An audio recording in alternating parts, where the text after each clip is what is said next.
It's Tuesday, May 5th. Today on Your Morning Atlantic, Red Dress Day, the National Day of Awareness for missing and murdered Indigenous women, girls, and Two-Spirit people. Your top news headlines just ahead. And 20 years of paramedicine on Prince Edward Island. Our partners at Medivive Health Connect will join us to share how emergency medical care has changed over the past 2 decades. Plus, great news for the Nova Scotia SPCA.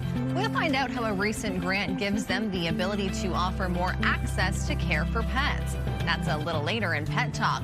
All that and more is coming up on the Tuesday edition of CTV Your Morning Atlantic.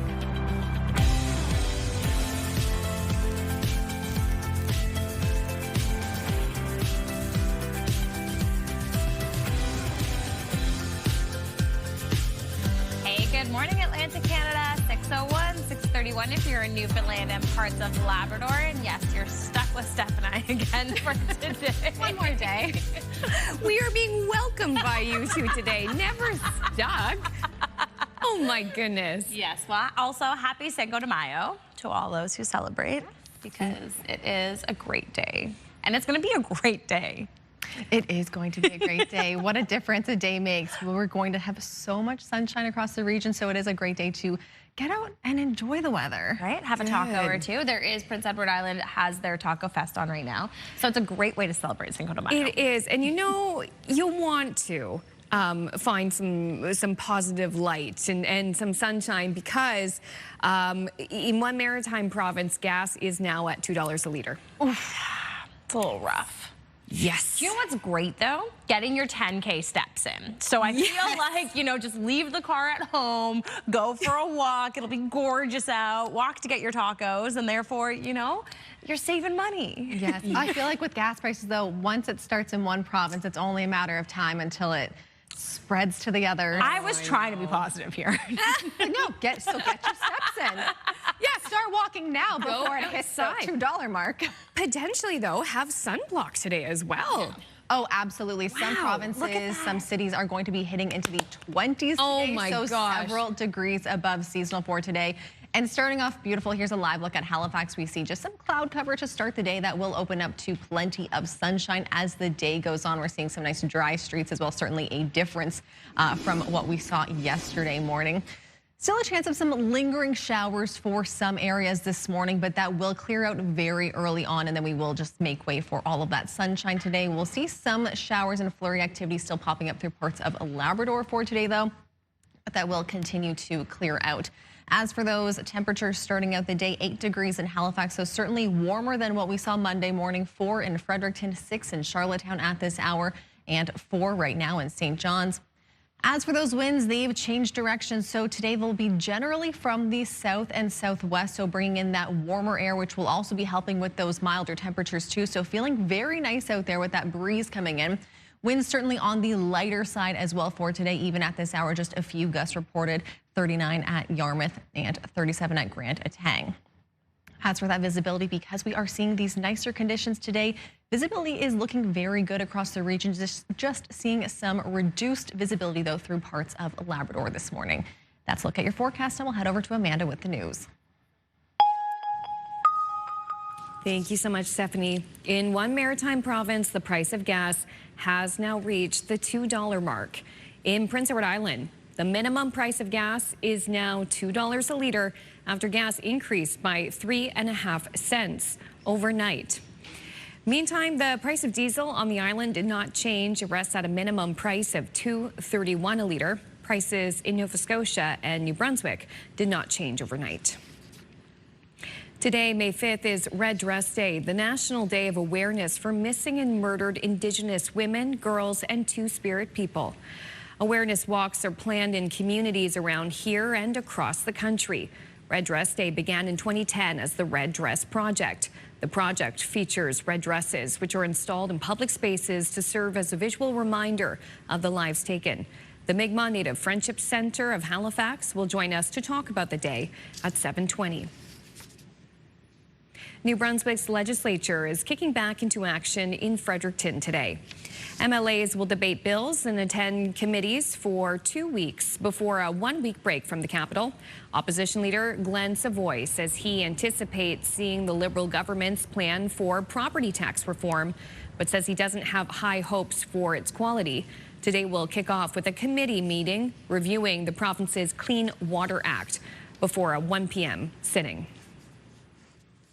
Cape Breton fiddler Ashley McIsaac has launched a civil lawsuit against Google, claiming the online giant defamed him by falsely identifying him as a sex offender in an AI-generated summary. I've already had gigs canceled. I don't know how many have not followed through because of it. In December, McIsaac spoke with CTV News, saying he had music gigs canceled after a Google search using AI confused him with a sex offender with a similar name. Google later corrected the mistake, saying in a statement that its AI summaries are frequently changed to provide the most helpful information. In a statement of claim filed in February with the Ontario Superior Court of Justice, McIsaac says the summary falsely asserted he had been convicted of a series of offenses, including sexual assault, internet luring involving a child, and assault causing bodily harm. McIsaac is seeking $1.5 million in damages from Google. None of the claims has been tested in court. The search for a missing hiker in the Cape Breton Highlands has now been suspended. Search teams have been looking for 62-year-old Denise Ann Williams of Australia since last Tuesday. RCMP say she was last heard from April 15th. Her rental car was found at the Parks Canada Visitors Centre near the entrance to the Acadian Trailhead in the Cheticamp area. The search effort lasted through the weekend before being called off. The decision to suspend the search followed 6 days of exhaustive air and ground efforts over extremely challenging terrain, during which no new information emerged to direct additional search activity.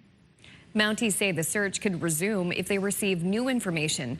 In the meantime, they're still asking anyone who may have encountered Williams in or around the Cape Breton Highlands National Park to contact them.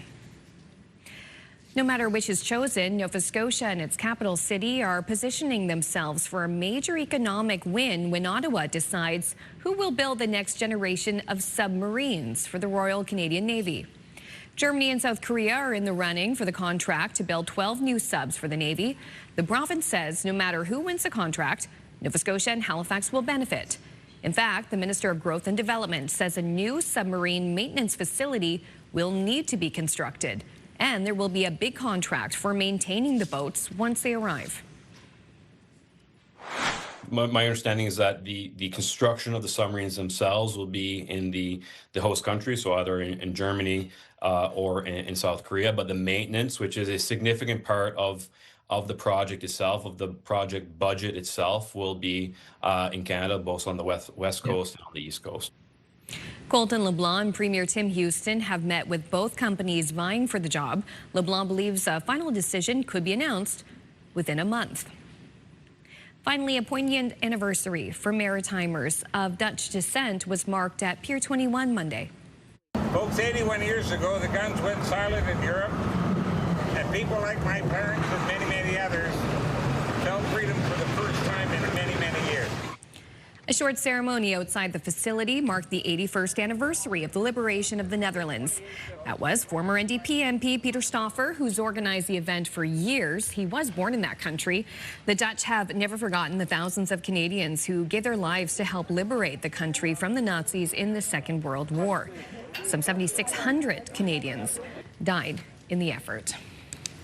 And that is your first look at your local news headlines on this Tuesday morning. Oh, look at that. More to come. More to come, always. I'll return, don't you worry. She always does. So a first-of-a-kind video shows a female cougar with 3 large kittens in northern Minnesota.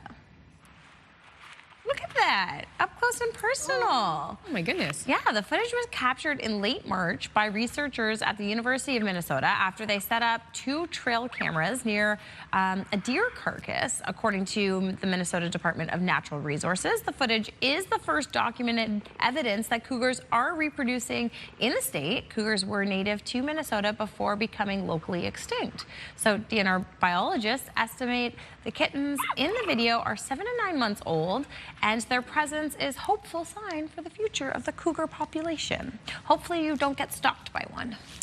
Yes. That's a little terrifying. Have had that happen to me. What? You can't just say that so casually. And so moving on. This is the point that our director says you got to throw it a break, and now we feel like we're just at the start of a story. When I had first moved to Kamloops, BC, I wanted to hike basically in all the areas, right? So me and my two girlfriends who helped move me out there, we went for a hike, and it was beautiful, stunning. You know, you get to the top, and you're just like, oh. And obviously all through the side, like through the park, you're like, watch out for cougar tracks, and like what to do if a bear comes, and yada, yada, yada, because you're like a little Ontario girl, like, I've never lived in the mountains before. Anyways, we turn around to take a photo of us like leaving the trail, and like in the corner is like a cougar, like at the top of the mountain where we just come from that trail. And I was like, everybody in the car. And lock the doors. Yes. Oh my goodness. And they were like, wait, why? And I was like, go, go, go. All right, I'm putting in the request for the photo now. Yes. Now I got to see this. I mean, this photo's stunning. Okay, coming up, we'll have your first look at your national and international news headlines on this Tuesday morning. And also, Stephanie has the first full look at the forecast. And let me tell you, you will want to hear this forecast because we deserve it. What a beautiful sunrise in Macadam, New Brunswick. Good morning to our viewers there. We'll be right back with the forecast at 6:11.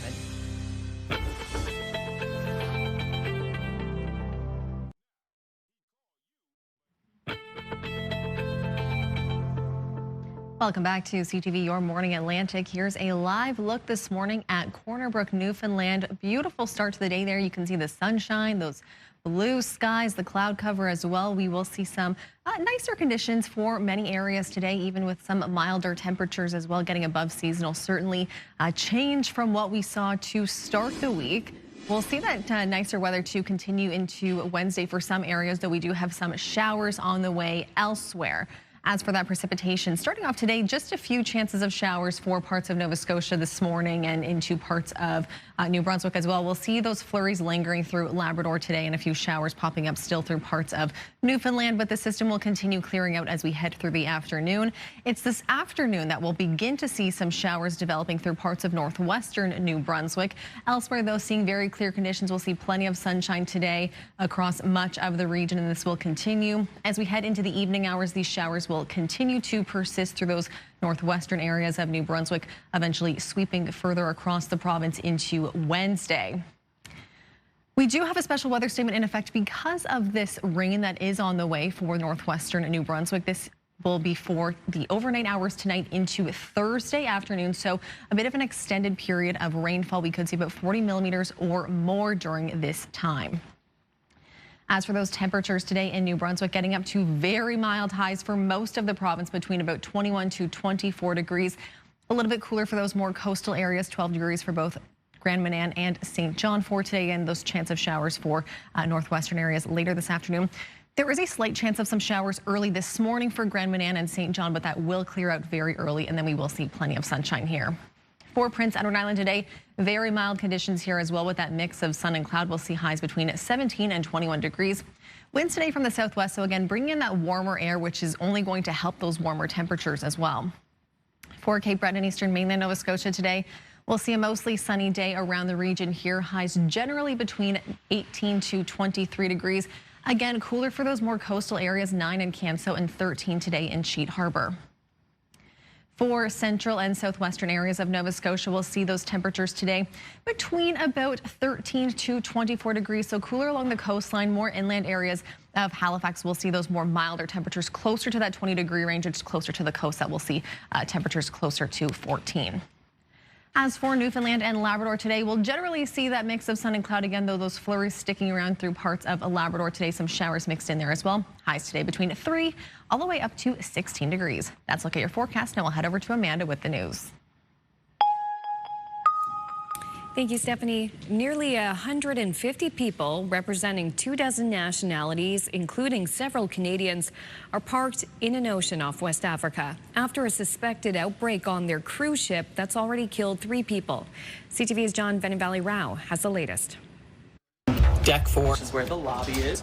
In a video posted at the start of the voyage, an American travel blogger took his followers on a tour of the cruise ship, now stuck, unable to dock and to unload passengers amid a suspected hantavirus outbreak.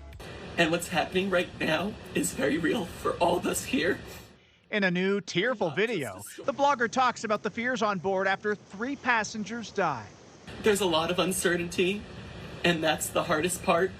Among the 149 on the ship are 4 Canadians, currently anchored off the coast of the capital of Cabo Verde, where officials won't allow the cruise ship to dock to, quote, protect public health. It's one of those diseases that at the moment there's no specific treatment to cure the disease after someone becomes infected, and there isn't also a vaccine available to prevent people from getting infected. The ship was on a cruise from Argentina and stopping at remote islands in the South Atlantic.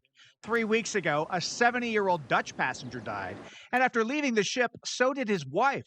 Then a British man evacuated to this hospital in South Africa tested positive for hantavirus. And a 3rd German passenger died on Saturday. 2 crew members still on board also have acute respiratory symptoms and will be removed for medical care, along with a passenger.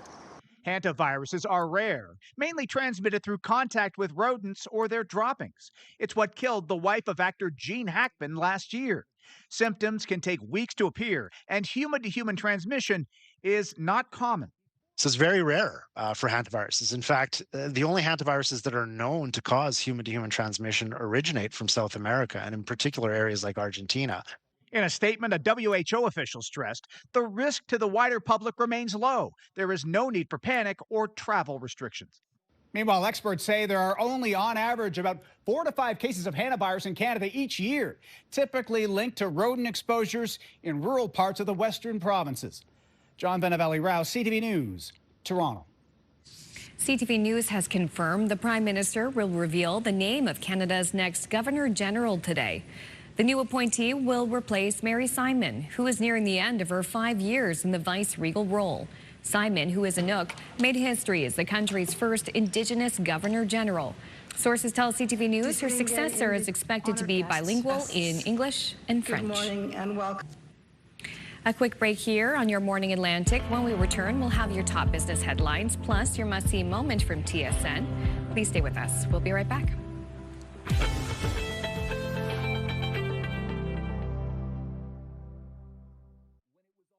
Move Mornings with Aaron and Peter. Weekday mornings on Move 100. The most fun in the morning. And home of the $1,000 minute. Only on Move 100 Halifax.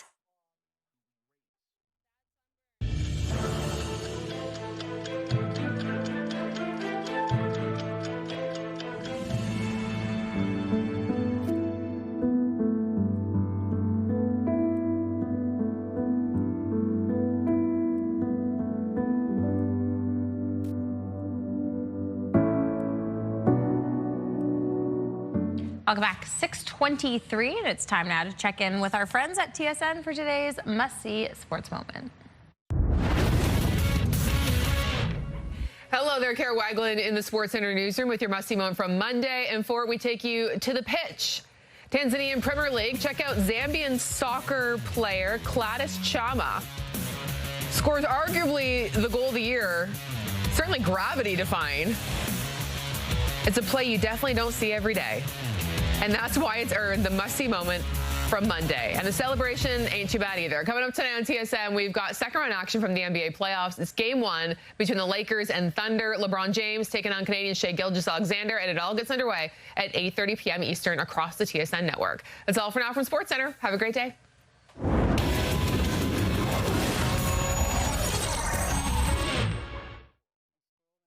This TSN must-see moment brought to you by J.R. Rahe's Furniture and Appliances. And now to your business headlines from our colleagues at BNN.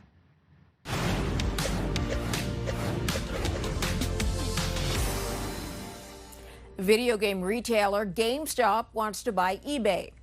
It made a cash and stock offer of about $55.5 billion U.S. for the e-commerce platform. GameStop has been trying to find new revenue streams since consumers have turned away from brick stores to buy games online. GameStop is a U.S. $11 billion company. eBay is a U.S. $48 billion company. It says it has received the offer and its board will review it. Home sales in Vancouver dropped about 3% in April compared to April of 2025. Prices were also down. The composite benchmark for all residential properties was just over $1 million.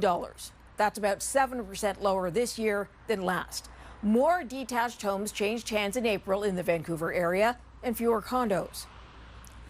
Auto sales were also down in April by about 4% year over year. DesRosiers automotive consultant says it's a reasonable selling pace given the headwinds. One of those headwinds, the price of gas, which has skyrocketed since March because of the conflict in Iran. Here are the closing numbers for the day. The Canadian dollar is down to 73.46. West Texas Intermediate up over $4 to 106.42. Western Canadian Select is down over $3 to 78.67.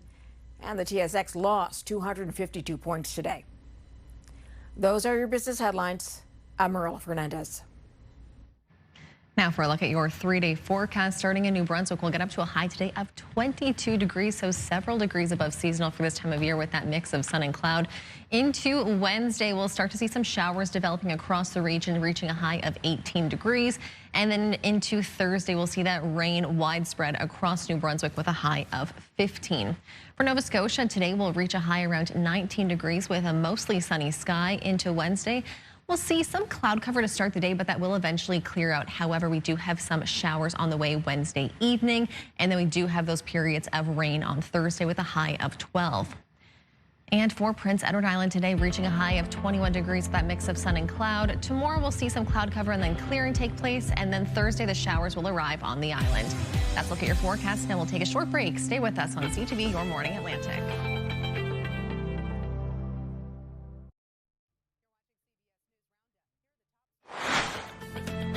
Just ahead in this half hour, the Move Morning Chat. Today we want to know, what handy skill do you have that just isn't used anymore?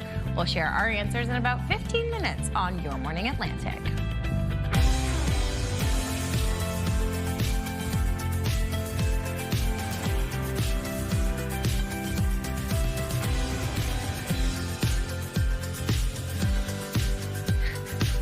Handy skills is it dancing on the chair?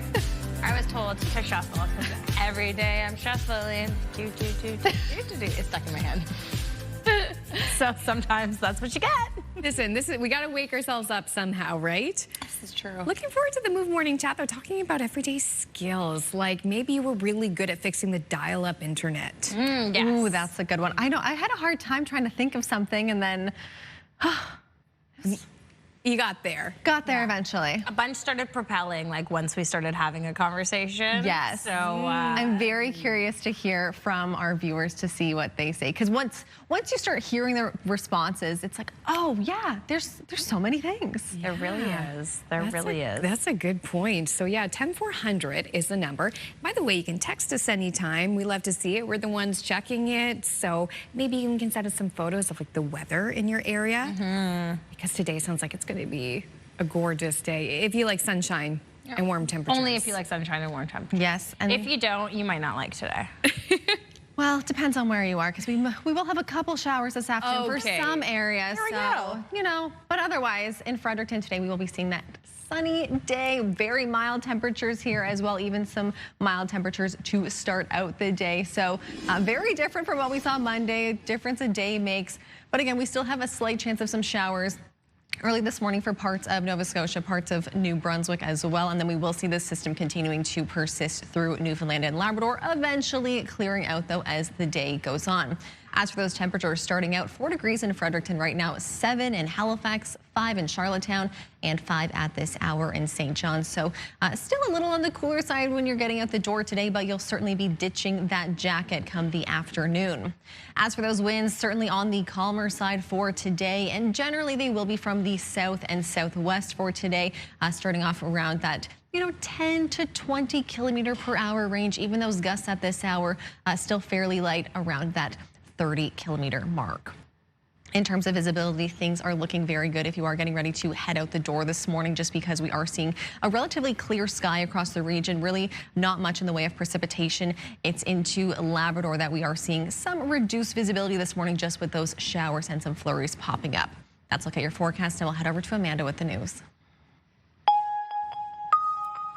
Thank you, Stephanie. In one maritime province, the price of gas has now reached the $2 mark. In Prince Edward Island, the minimum price of gas is now $2 a litre after it increased by 3.5 cents overnight. Meantime, the price of diesel did not change. It rests at a minimum price of $2.31 a litre. Prices in Nova Scotia and New Brunswick did not change.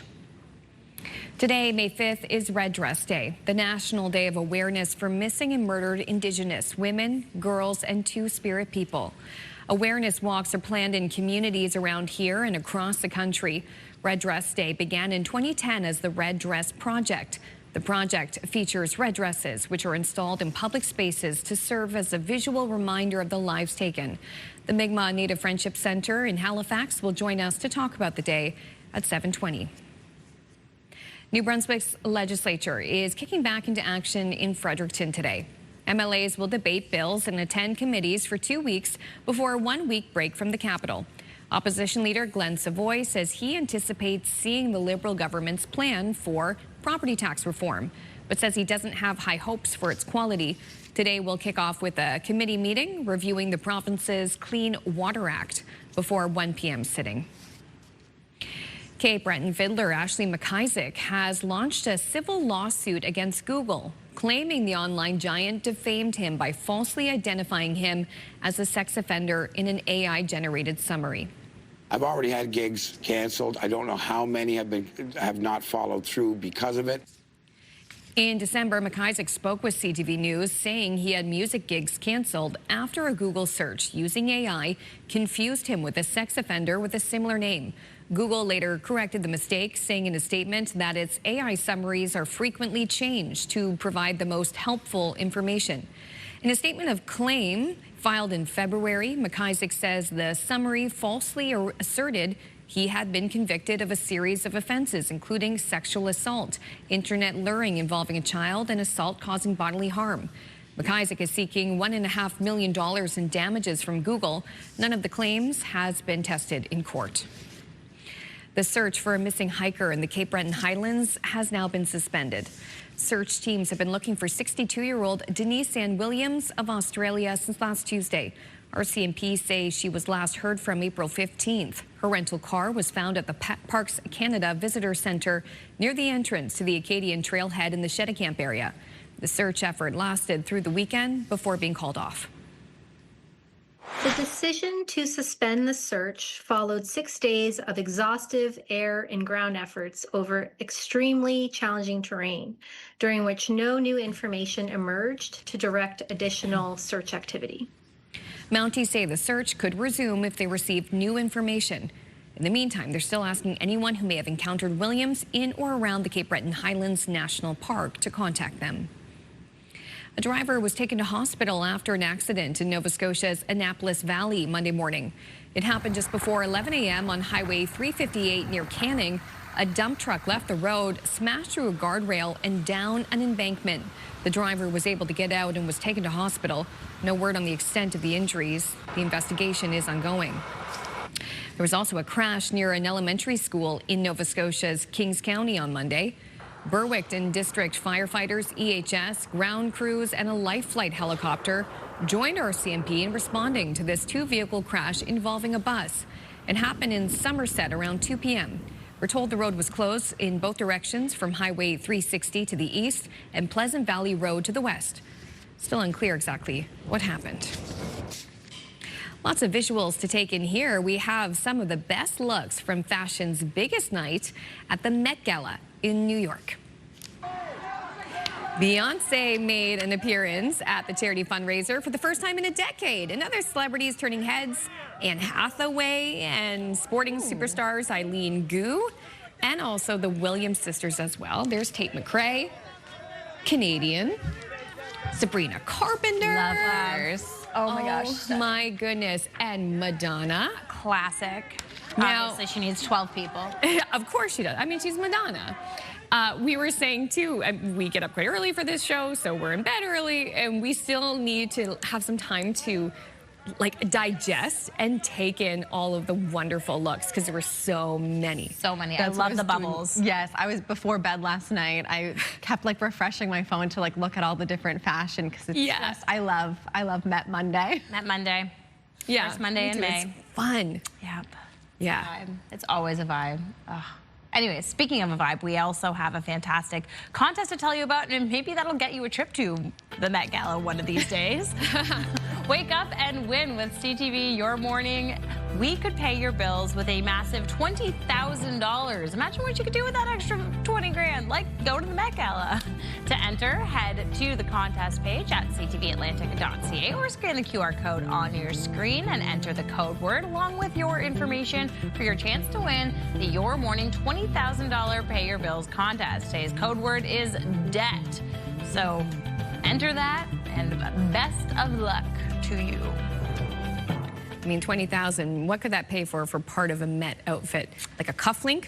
I think, like, I was thinking, like, maybe it'll, like, the Fascinator. Oh, maybe a Fascinator. Oh, yeah. Yeah. Or, you know, the bribe for Anna Wintour to invite you. Or the bribe. Oh, yeah, that's true. Yeah. Please, miss. All right, still ahead, your entertainment headline. Speaking of, also coming up next, it's the Move Morning Chat. And today we want to know, do you have a handy skill that just no one seems to use anymore? Who's using LimeWire? Oh. I hope you don't have a virus. We'll have that conversation up next.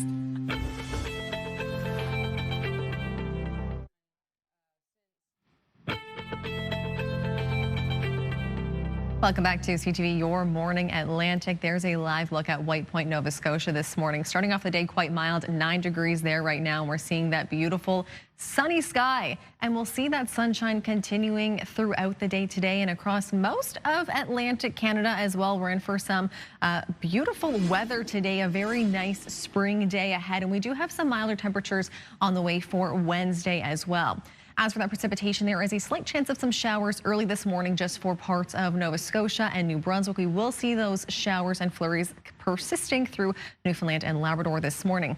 As the day goes on, that system will continue pushing out. However, we have another round of wet weather on the way. This will first arrive in northwestern areas of New Brunswick. There's a chance of showers this afternoon, and then that will continue into the evening hours as well. The system will continue to push across New Brunswick as we head into the day tomorrow. Elsewhere, we'll start to see some increasing cloudiness through Nova Scotia early on. And because of this wet weather on the way, we do have a special weather statement in effect for parts of northwestern and New Brunswick. We're in for about 40 millimeters or more of rainfall during the system, which will begin overnight into Thursday afternoon. That is when the statement is relevant for. As for those temperatures today, very mild into the double digits, into the 20s for many areas today. Generally, the highs for New Brunswick between that 21 to 24 degree range. However, a little bit cooler for those more coastal areas, 12 degrees for both Grand Manan and St. John, where there is a slight chance of some showers early this morning, again clearing and then making way for that sunshine today. Those winds from the southwest at 30, gusting up to 50. For PEI today, very mild here as well. 21 degrees in Tignish, 20 in Summerside, 21 in Charlottetown, and 17 in Surrey. And we'll see that mostly sunny sky there as well for today. For Cape Breton and eastern mainland Nova Scotia, we'll see those highs around the 19 to 23 degree range. However, 13 in Sheet Harbor and 9 in Canso just because of the coastal communities. We'll see that mostly sunny sky with those winds from the southwest here as well. For central and southwestern areas of Nova Scotia today, we'll see those temperatures in the mid-20s here as well, so well above seasonal for this time of year. A little bit cooler for more coastal areas, 14 in Halifax, so it will be warmer for more inland areas, and we'll see that high of 13 degrees in Yarmouth. And for Newfoundland and Labrador today, we'll see a generally sunny day for most of Newfoundland. Still some lingering showers for Corner Brook and St. Anthony. However, we will see some flurry activity still lingering for Labrador today. Those highs in that range from 3 degrees climbing up to 16 for Gander. That's a look at your forecast. Now it's time for the Move Morning Chat.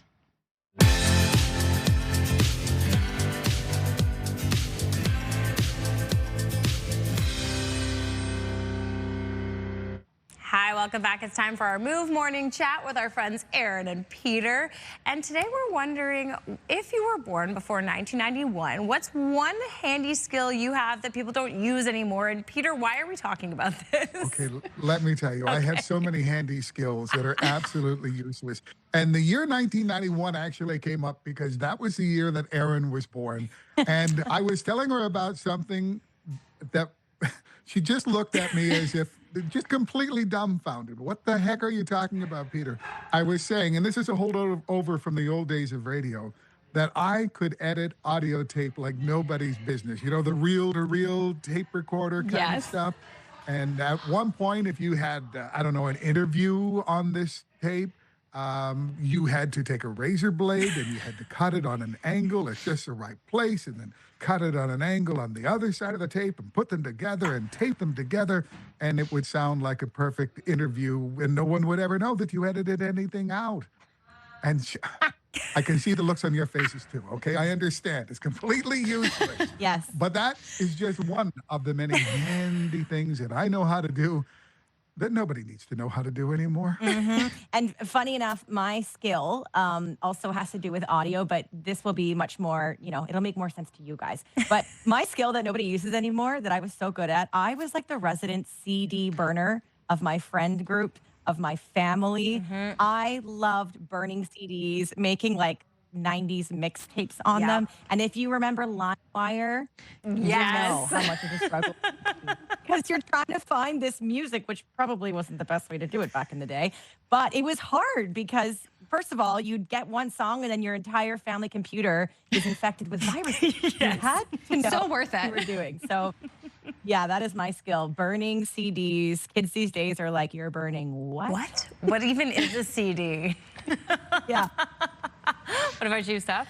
Ooh, it's a tough one. So technically I'm born after 1991, but just trying to think about, okay, what's a skill? And memorizing phone numbers, it's not something anyone needs to do anymore, but it's something I still have key ones memorized that are relevant for today, because I just think, what if I'm stranded somewhere? What if I lose my phone and I need to call someone? So I have key phone numbers that are relevant, memorized now, even though I would say most people probably left that behind or only know maybe their childhood home phone number. Yeah. No, that's a really good one, actually. I was born before 1991, and so mine is cursive writing, because nobody writes cursive anymore, right? Like, they took it out of schools. I know they're reintroducing it back in, but sometimes, like, I'll be writing, because I love to write cursive, so anytime I sign a card or write in a card or anything like that, like, I used to hand take my notes in university because that's the only way I would memorize things. I couldn't, if I type it, I'm never gonna remember it. So I always wrote it out, and I always wrote cursive. And I'll never forget, my niece was like, oh, what are you doing, Auntie B? And I was like, oh, I'm writing cursive. And she's like, I wanna learn to do that. And I was like, oh, there we go. At least the next generation's trying. But yeah, I feel like cursive writing would be mine. But for the viewers, we want to know what's yours. So if you were born before 1991, what handy skill do you have that no one uses anymore? Send us a text at 10400. Of course, if you've never texted us before, choose the Atlantic option, and we want to know.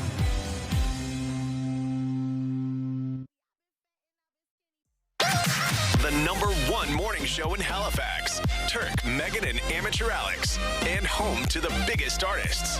Halifax's #1 hit music station. 101.3 Virgin Radio.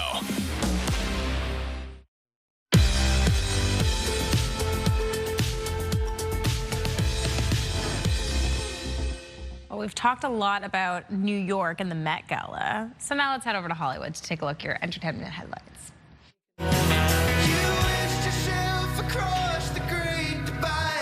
Noah Kahan is on top of the charts. The folk singer's second album, The Great Divide, debuted at #1 on the Billboard 200. This is Kahan's first #1 album. Kahan thanked his fans, saying an album with mostly 5-minute songs doesn't go #1 very often.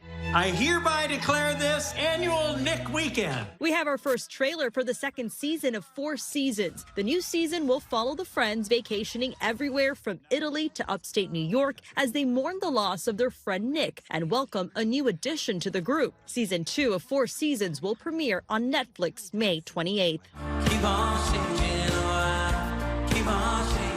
Kevin Jonas is releasing a new single. The oldest Jonas brother released his first solo, Changing, last year. His new single, Little Things, will debut on May 15th. And happy birthday, Adele. The pop singer and Grammy Award winner is 38. That's what's happening in Hollywood. Melissa Adon, ABC News, Los Angeles.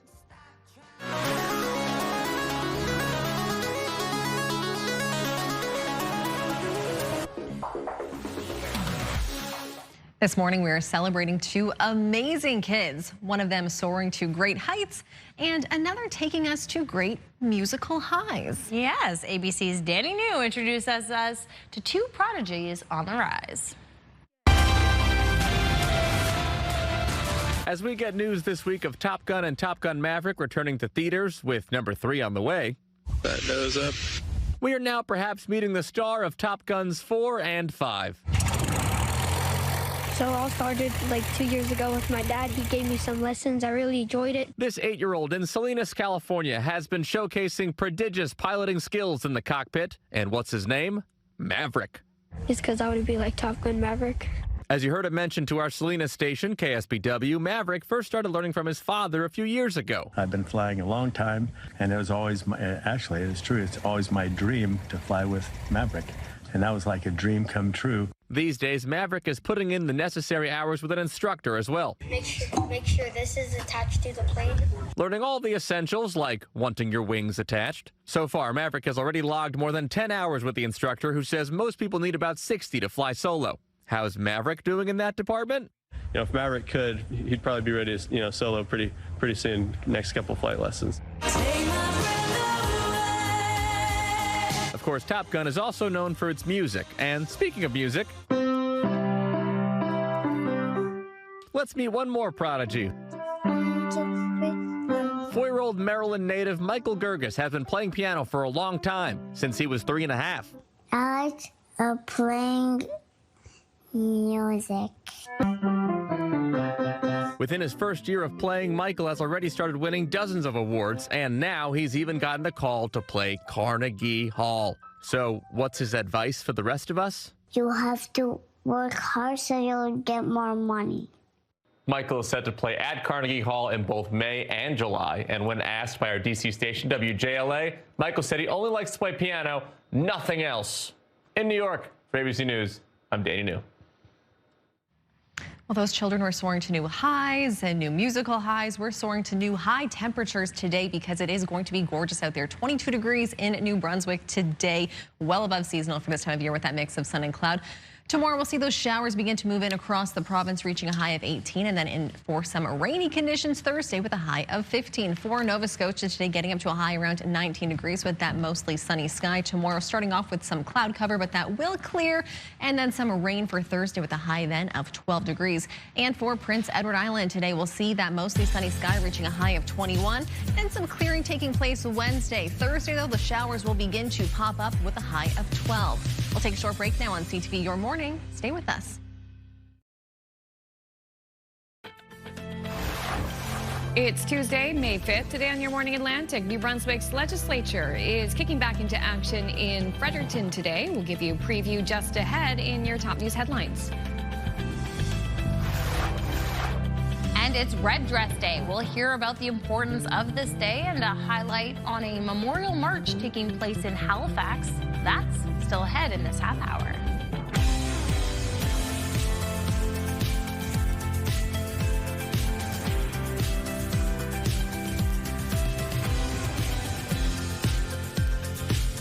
Good morning, and thanks for being with us on this Tuesday morning. It's just after 7 o'clock here. And I mentioned yesterday that I was, staying up a little too late Sunday to read a book. I finished that book yesterday. How do you? And now I need new book recommendations. Ooh. I've been trying to kind of get into the habit this year. It's not a lot of books, but at least the bar for me is 1 book a month. Okay. So I've now hit that. I've hit 5 for the year, so I've checked the box for May. Okay. I want to keep moving on, and I know you're a very extensive, avid reader. I love reading, and you know what? It's been on the back burner too for me so far this year, and I want it to be back on front. Okay, get there can I ask? Yeah, we'll get there eventually. You're a big reader as well. Yes. So what has been your top, can I ask your top read so far this year? Ooh, the one I just finished was The Good Daughter by Karen Slaughter. So a little bit on the crime side. I love it. Oh my goodness, there's some lighter books earlier in the year too. Because sometimes you just need something that's an easy read to get you out of a slump, and that's kind of what I did. Was I needed out of that slump. I read a bunch over the holidays, and Okay, well, 10 for 100. And we'll think on it as well. But Send us a yeah, text. you let us know what you're reading right now, because I'm currently all Sarah J. Maas. So like that's like the world that I've been encapsulated in. So And you know, I'm a fangirl now. it's a great day to bring a book outside. Maybe on your deck today. We are in for some beautiful weather. Here's a live look this morning at Charlottetown. A little bit cloudy there to start the day, but we're seeing some sunshine breaking through today. We're in for a gorgeous day, very mild temperatures here. So yeah, getting outside today is not a bad idea if you are able to. Still seeing a few lingering showers popping up just for some parts of Nova Scotia and New Brunswick this morning. Those showers and flurries will continue through Newfoundland and Labrador, though clearing as the day goes on. As for those temperatures in Charlottetown right now, it is 5 degrees, 4 right now in Fredericton, 7 in Halifax, and 5 at this hour in St. John's. As for those winds, they are certainly on the calmer side today compared to yesterday, so not causing any issues in terms of travel today. Winds at this hour generally between about 10 to 20 kilometers per hour from the south and southwest. Gusts, not too many reported, just around that 30-kilometer range. And in terms of visibility, if you are getting ready to head out the door to go to work or off to school, we are seeing some very good visibility for most areas this morning, and that is just due to the fact that we aren't really dealing with much precipitation. However, some reduced visibility, though, through parts of Labrador this morning, so just something to keep in mind if you are getting ready to head out. That's a look at your forecast. Now I'll head over to Amanda with the news. Thanks, Stephanie. Now, in one maritime province, the price of gas has now reached the $2 mark. In Prince Edward Island, the minimum price of gas is now $2 a litre. This is after gas increased by 3.5 cents overnight. Meantime, price of diesel did not change. It rests at a minimum price of $2.31. The prices in Nova Scotia and New Brunswick did not change overnight. Today, May 5th, is Red Dress Day, the National Day of Awareness for missing and murdered Indigenous women, girls, and Two-Spirit people.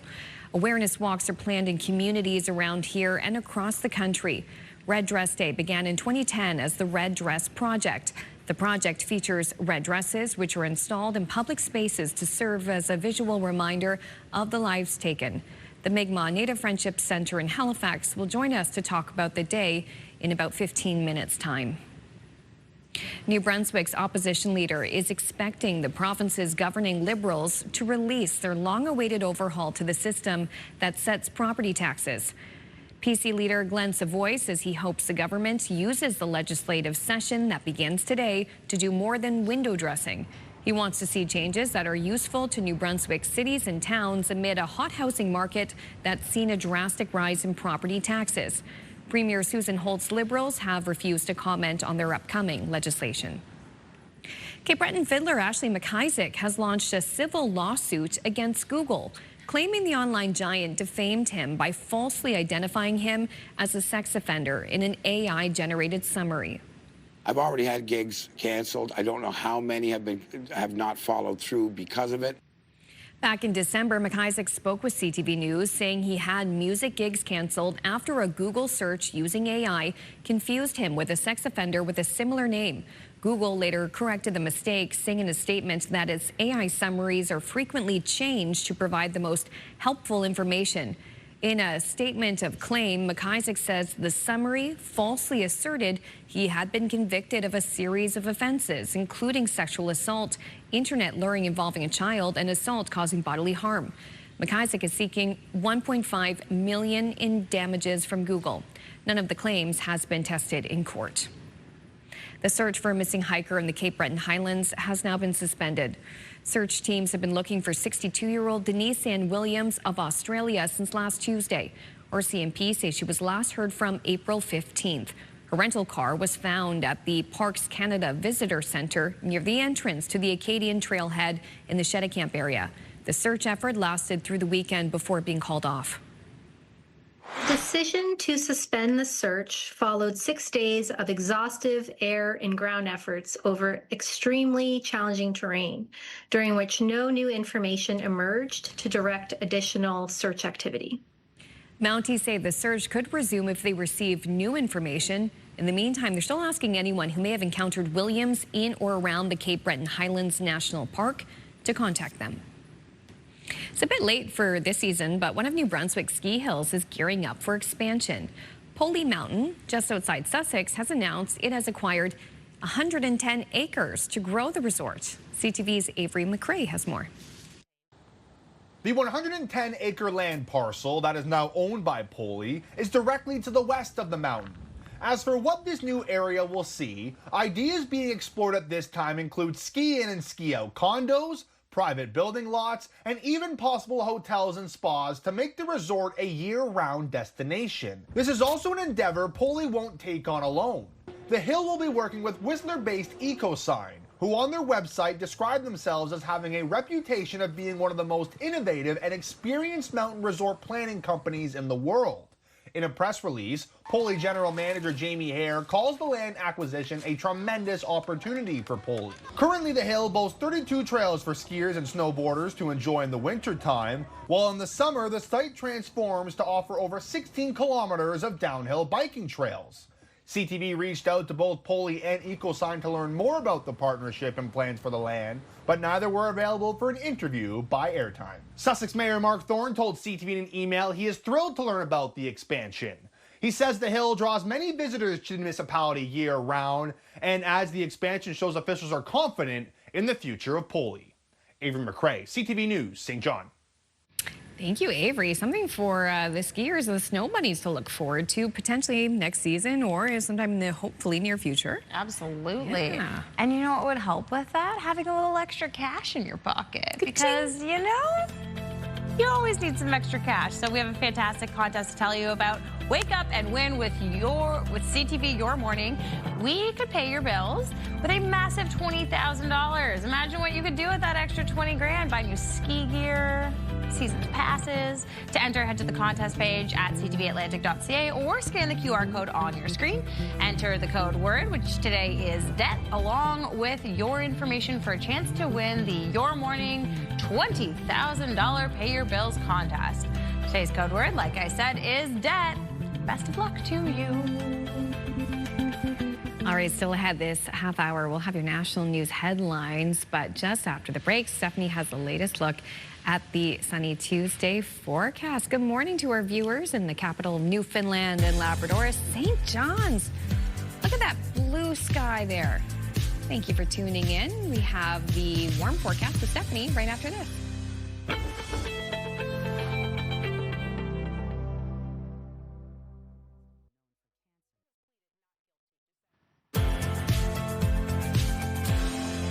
Welcome back to CTV Your Morning Atlantic. Here's a live look this morning at Antigonish. Beautiful sunny start to the day here. Just a few clouds in the sky and some nice dry conditions as well on those streets today because we are not dealing with the rain we saw yesterday. We're seeing some nice sunny weather across much of Atlantic Canada today. Still a few lingering showers or flurries for parts of the region, but otherwise it will be a beautiful spring day. So still a slight chance of those showers this morning for some areas, but the system will continue to clear out as we head into the afternoon. It is later this afternoon that we will begin to see another wet system making its way into parts of the region. So this is for northwestern areas of New Brunswick. You'll see some showers developing there first, and the system will continue pushing across as we head into the evening hours. For Nova Scotia, we'll see some cloud cover building for some areas through the overnight hours, and the rain continuing to push across tomorrow in New Brunswick.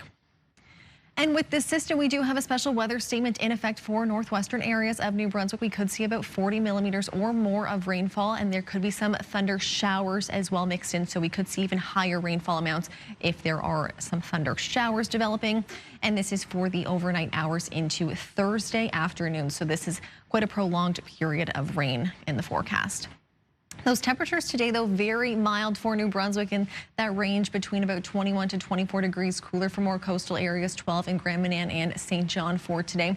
But still some nice mild winds from the southwest at 30, gusting up to 50. So bringing in that nice breeze for today. For PEI, we'll see those temperatures between about 17 to 21. We could see some cooler conditions, though, along the coastline for today, with that nice sunny sky and those winds from the southwest here as well. For Cape Breton and eastern mainland Nova Scotia, today we'll see those highs in the upper teens into the low 20s. A little bit cooler for Canso, 9 degrees there is the high today, and 14 for Sheet Harbour, that mostly sunny sky as well. For central and southwestern areas of Nova Scotia, we'll see those temperatures generally in the low 20s for today.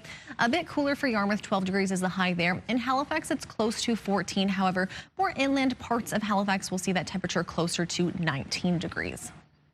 And for Newfoundland and Labrador today. So generally for Newfoundland, we will see that sunny sky, those showers clearing out as the day goes on. And then we will see some lingering showers and flurries popping up through Labrador today. Temperatures there in that range between about 3 to 12 degrees. And for Newfoundland, we'll see those temperatures into the low to mid-teens for today. That is a look at your forecast. Now we'll see the campfire conditions with Kayla Mitchell.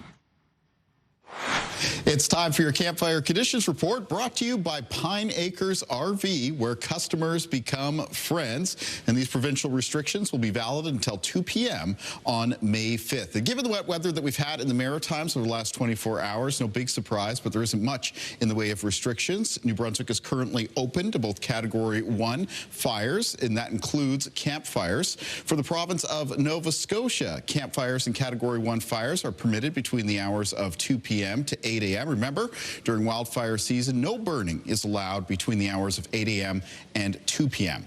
And for Prince Edward Island, it is currently closed to Category 1 debris or brush burning, but campfires are permitted. And that's usually the case for Prince Edward Island unless there is a province-wide ban on campfires. Remember, as well as checking in on the provincial restrictions, you should check in on any municipal restrictions or bylaws as well. That is your campfire conditions report. I'm meteorologist Kayla Mitchell. Now a look at national news. The federal government announced $1.5 billion in tariff relief for 3 key Canadian sectors hit by U.S. tariffs Monday. CTV's Mike Couture on which ones made the cut and why. U.S. tariffs of 50% on Canadian steel, aluminum, and copper has made it difficult for companies to not fold under the pressure, especially when you consider how reliant some are on the American market. 90% of what we manufacture crosses the border. So for us, what's happening is really critical to our business. Many are hoping for an end to the trade war, but even senior cabinet ministers can't say if or when that will be. You don't know, I don't know. It's why the federal government is announcing a new $1 billion loan program for companies affected by the tariffs.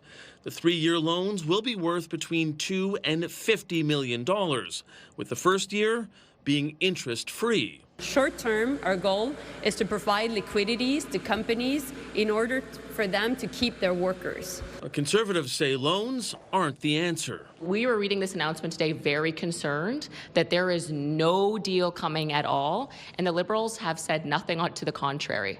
There's also a sense that forestry and softwood lumber are being left out. The industry needs as much support as industries that are located closer to Ottawa. A 2024 report from the Auditor General criticized pandemic-era business loans for a lack of oversight, saying there was a lack of value for money.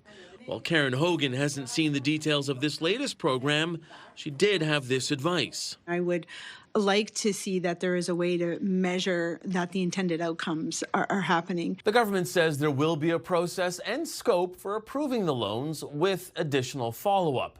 Minister Joly added the government is working on similar relief for the forestry and softwood lumber sectors. CTV's Mike Couture reporting in Ottawa. A health battle has forced the Queen of Country, Dolly Parton, to cancel her upcoming shows in Las Vegas. some of the meds and treatments make me a little bit swimmy-headed, as my grandma used to say. Parton says she's responding well to treatment for an unspecified condition and just needs more time to recover. Doctors say everything she has is treatable.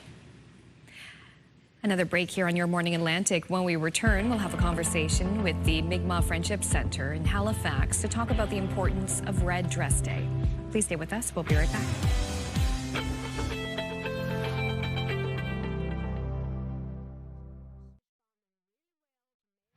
Welcome back. It is 7:22, and today is Red Dress Day, a day to honor the memory of the missing and murdered Indigenous women, girls, and Two-Spirit transgender diverse people. Joining us with more is Cheyenne Labrador, the Associate Executive Director with the Mi'kmaq Friendship Center.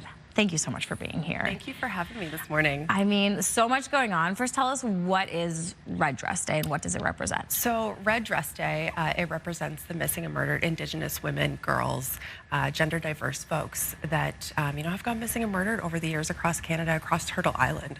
So today is really a day to remember them and all of those folks that are not with us anymore. Why is it the red dress is used as a symbol? So the Red Dress project is kind of developed back in 2010 by Métis artist Jamie Black, and it represents those women that are gone missing. So it's really important, a symbolic red dress that you can see and to remember those women by. Obviously an emotional day, but why is it so important to continue honoring those who are missing and murdered? As we know, Indigenous women and girls, we face multiple barriers, and violence rates are much higher against Indigenous women and girls. So it's really important to focus on education and breaking down those barriers to ensure that our community members are safe and moving forward, that the rates are continuing to drop. We want to protect us. Absolutely. And I mean, a lot of work still needs to be done. There have been 138 calls to justice actioned. However, there's still so many more. Correct. Yeah. So what needs to be done? I think just bringing education and awareness, really looking at what are those barriers that we're facing on a regular basis. Lots of programs and supports to help folks overcome those barriers. Yeah, there's lots to be done, but there is lots that is happening. And I think as it grows, in community and we understand it a little bit more, and just education around it.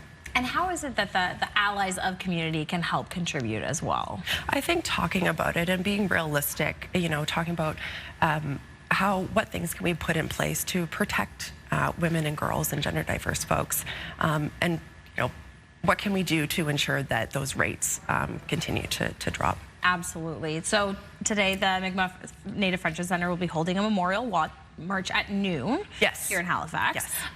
Tell us about this march. So we are leaving the Friendship Center. We're going on a march and doing some drumming. Then we're coming back to the center to kind of have a community gathering and a barbecue, just to bring people together and have a safe space to do so. Amazing. I mean, it's a beautiful day for it. Yes. So lots happening. If people want to join, they can. Absolutely. Come over for noon? Yes. Okay, perfect. At noon. Well, amazing. Thank you so much for being here to educate us and to talk to us about that. Again, this is Cheyenne Labrador from the Mi'kmaq Native Center. Thank you so much. Thank you. We'll throw things over to Stephanie to see how the next 3 days are looking. Thanks, Brianne. In New Brunswick today, we'll be getting up to a high around 22 degrees with that mix of sun and cloud, low of 10.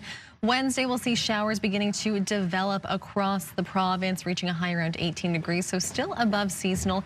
Into Thursday, that's when the rain will be more widespread across the province. We'll get up to a high of 15, a cooler low, though, of 5 degrees.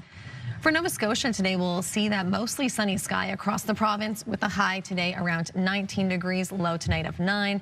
Into Wednesday, we'll start the day with some cloud cover, but we will see those clouds clearing out, and then we will see plenty of sunshine across the province, reaching a high around 16 degrees.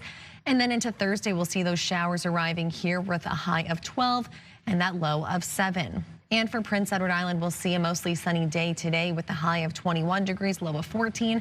Wednesday starting off cloudy here as well, but that will clear out and we'll see plenty of sunshine with another mild high of 20 degrees. Into Thursday, the rain will be widespread here as well, getting up to a high of 12 and that cooler low of 5. Let's look at your 3-day forecast. Stay with us. You're watching CTV Your Morning Atlantic.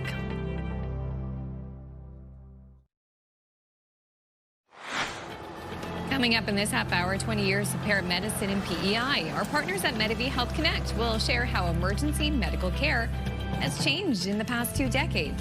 That's coming up in 15 minutes on the Tuesday edition of Your Morning Atlantic.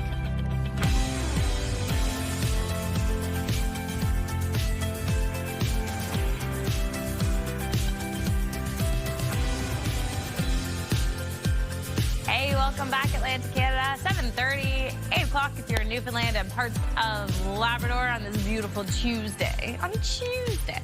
Tuesday. That's all I got for you.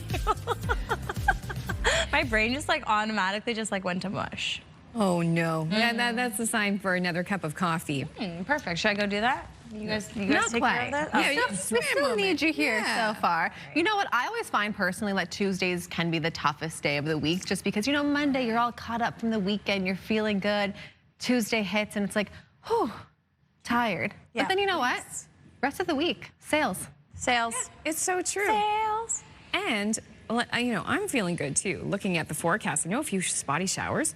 We can handle some showers when we have gorgeous double-digit highs today. Look at Peggy. She's so beautiful today. Exactly. Yeah, that blue sky there. Gorgeous start to the day. And let's enjoy this because we do have some rain in the forecast later on this week, but we have some nice sunny weather for today. So we'll enjoy those double-digit highs into the 20s for many areas today, which is above seasonal for this time of year and certainly a nice change from that rainy and cooler weather we saw Sunday into Monday. Again, still some showers possible popping up for parts of Nova Scotia and New Brunswick this morning. It's still some lingering showers and flurries for Labrador this morning as well and into parts of Newfoundland. Otherwise, though, we're just seeing some light cloud cover and plenty of sunshine across the region for today. Right now in Halifax, it is 7, 5 in Fredericton, 7 in Charlottetown, and 7 at this hour in St. John's. As for those winds, they are certainly on the lighter side for today, which is a nice change, and they're generally from the south and southwest for today, so bringing in that milder air, which will feel very nice when we're outside today in those nice warm temperatures. Those winds right now between about 10 to 20 kilometers per hour. A few gusts reported just around that 30 kilometer per hour range. As for visibility, things are looking good out there if you're getting ready to head out the door just because we are not seeing much in the way of any precipitation right now. So very clear conditions through much of Nova Scotia, New Brunswick, PEI. Some reduced visibility, though, through parts of Labrador this morning. So just something to keep in mind. That's looking at your forecast. Now we'll head over to Amanda with the news. Thank you so much, Stephanie. In one maritime province, the price of gas has now reached the $2 mark. It's Prince Edward Island. The minimum price of gas on the island now $2 a litre. This is after gas increased by 3.5 cents overnight.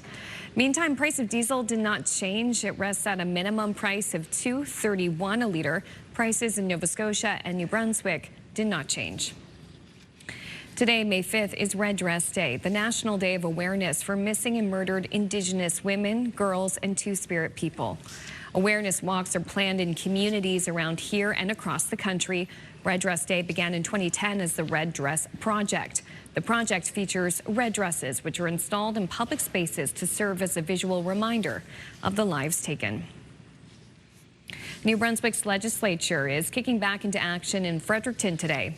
MLAs will debate bills and attend committees for 2 weeks before a 1-week break from the capital.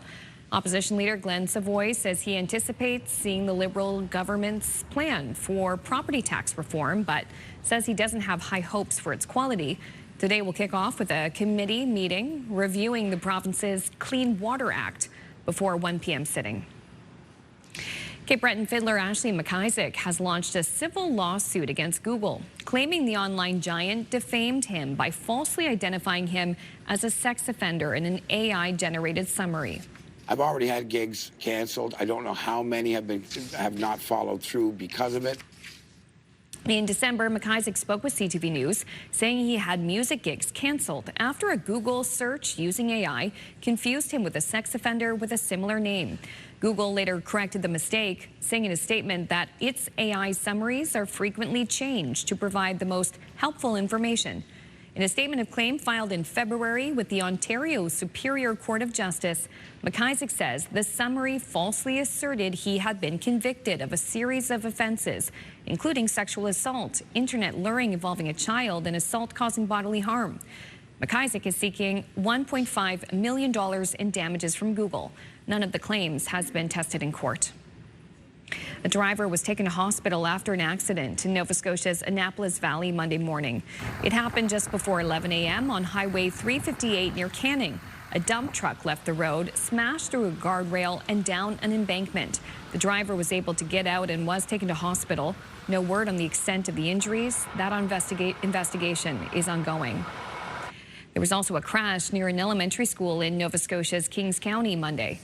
Berwick and district firefighters, EHS, ground crews, and a Life Flight helicopter joined RCMP in responding to this two-vehicle crash involving a bus. It happened in Somerset around 2 p.m. We're told the road was closed from both directions, from Highway 360 to the east and Pleasant Valley Road to the west. Still unclear exactly what happened. Well, no matter which is chosen, Nova Scotia and its capital city are positioning themselves for a major economic win when Ottawa decides who will build the next generation of submarines for the Royal Canadian Navy. Germany and South Korea are in the running for the contract to build 12 new subs for the Navy. The province says no matter who wins the contract, Nova Scotia and Halifax will benefit. In fact, the Minister of Growth and Development says a new submarine maintenance facility will need to be constructed. And there will be a big contract for maintaining the boats once they arrive. My understanding is that the construction of the submarines themselves will be in the host country, so either in Germany or in South Korea. But the maintenance, which is a significant part of the project itself, of the project budget itself, will be in Canada, both on the west coast and on the east coast.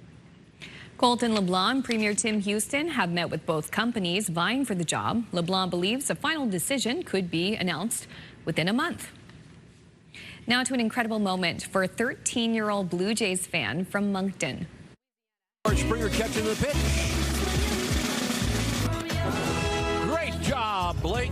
Not a lot of people get to do that.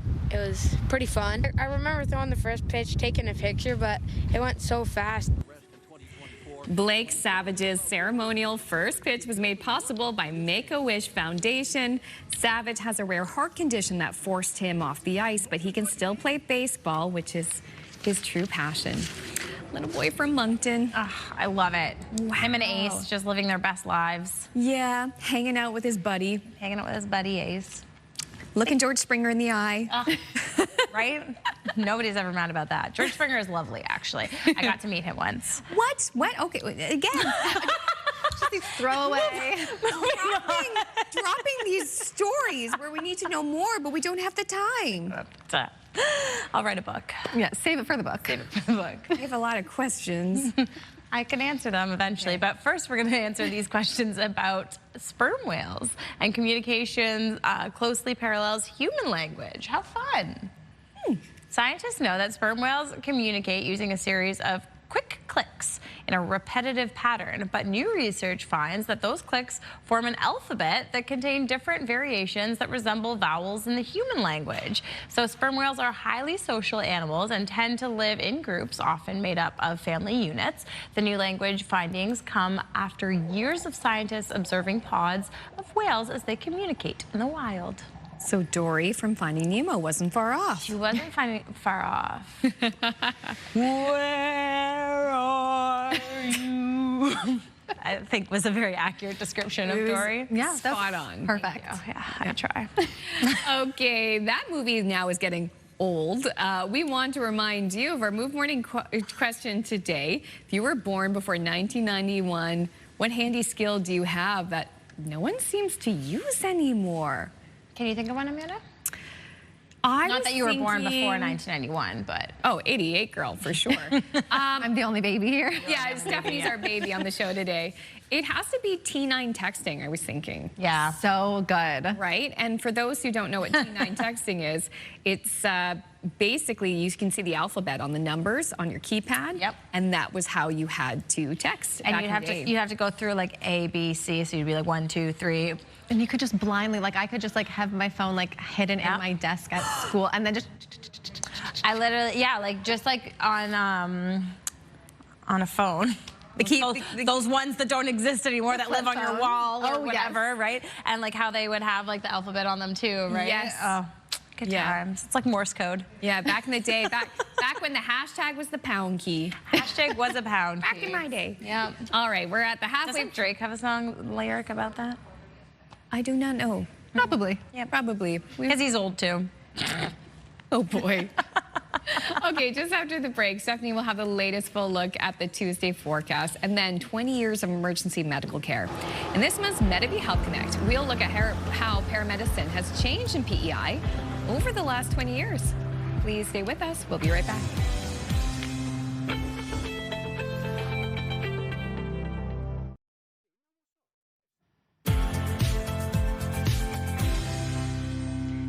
Welcome back to CTV Your Morning Atlantic. There's a live look this morning at St. John where it is currently 6 degrees and we do have a bit of a gloomy looking sky here. And this is where we do have still a slight chance of some showers popping up this morning. That system though will clear out fairly early on and the sky will open up for some sunshine later on today. So again, just some lingering showers possible this morning for St. John and Grand Manan, but otherwise plenty of sunshine for the rest of the day there. And plenty of sunshine really across much of Atlantic Canada for today. Still some lingering showers and flurries through Newfoundland and Labrador. And it's this afternoon that we'll begin to see some showers developing through northwestern areas of New Brunswick. And that system will persist into Thursday. Elsewhere, though, seeing some cloud cover developing through the evening hours into Nova Scotia. We'll be starting off the day tomorrow with a cloudy sky, but that will clear for some sunshine. And those showers will continue making their way across New Brunswick. With this system, we do have a special weather statement in effect for northwestern New Brunswick. About 40 millimeters or more of rainfall is anticipated. With this, too, we could see some thunder showers mixed in, so we could see some higher rainfall amounts mixed in with that system. And this is for the overnight hours into Thursday. As for those temperatures today, on the milder side, several degrees above seasonal for this time of year, in that range between about 21 to 24 degrees. Cooler for St. John and Grand Manan today, highs there of 12 degrees, which is not uncommon for more coastal areas. For PEI today, we'll see plenty of sunshine here as well. Those temperatures between 17 and 22 degrees for today. We could see some cooler temperatures, though, again, for those more coastal areas, but the winds from the southwest will bring in some milder air. For Cape Breton and eastern mainland Nova Scotia today, very mild here as well. Those temperatures in the high teens and low 20s.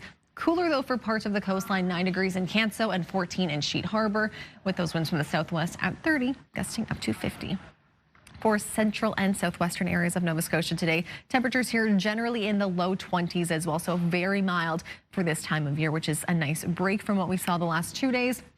Though a little bit cooler for Yarmouth, 12 degrees will be the high today and 14 in Halifax, so it will be closer to 19 for those areas a little more away from the coast for Halifax.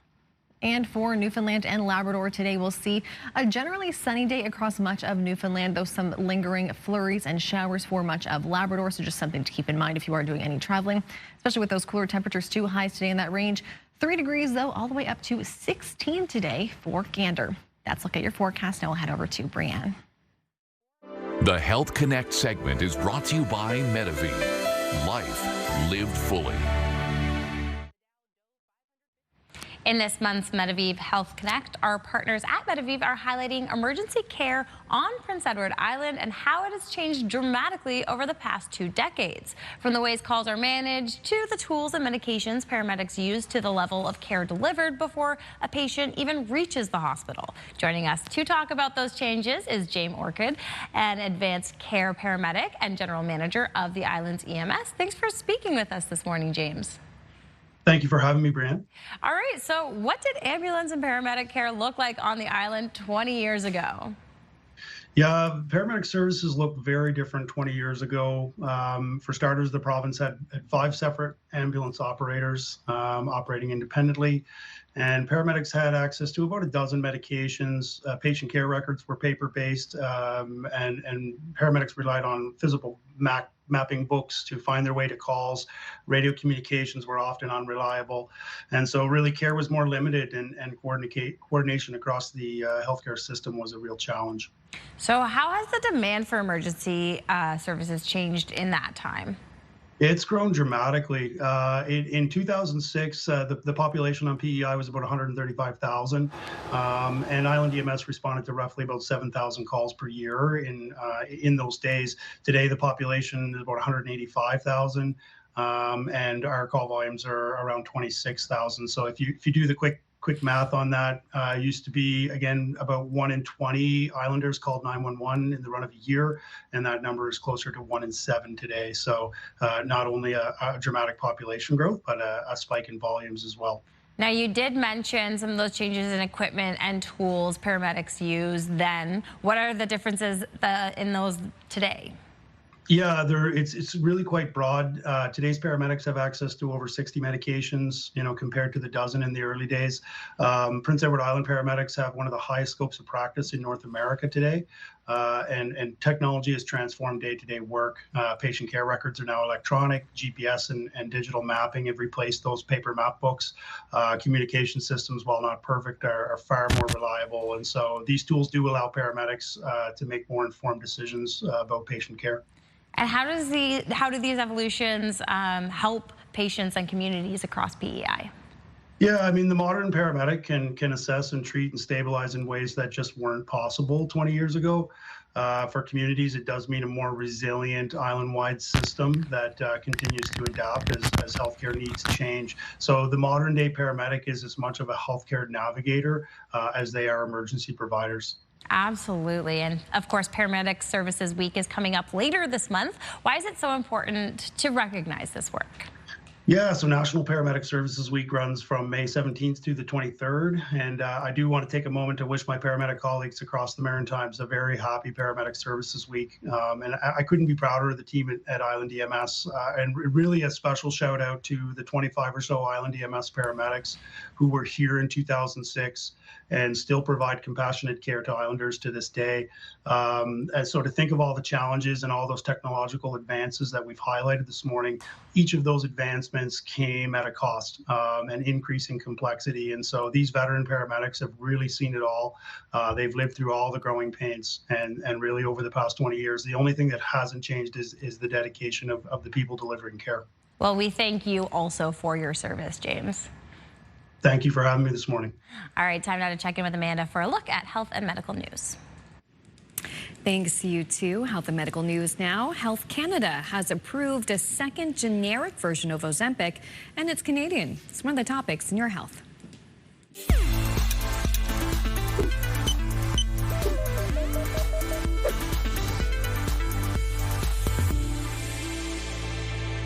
Health Canada has approved the second generic version of brand name Ozempic, this one manufactured by Canadian company Apotex.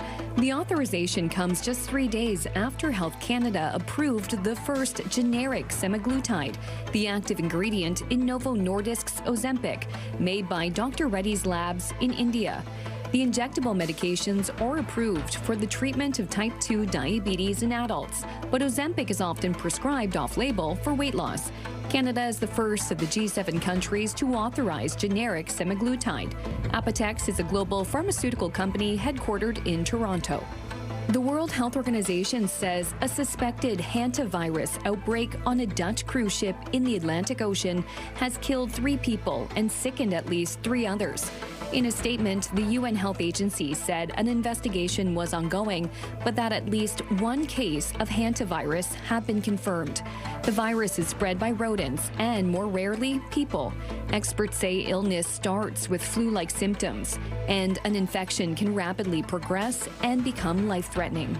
Finally, state prosecutors in New Mexico are seeking fundamental changes to Meta's social media apps and algorithms to safeguard children.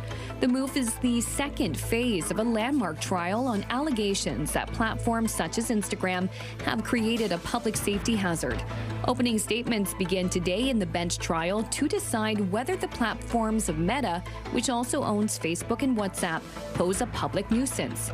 Phase 1 saw jurors order 300 $175 million in civil penalties against Meta, determining that it knowingly harmed children's mental health and concealed what it knew about child sexual exploitation on its platforms.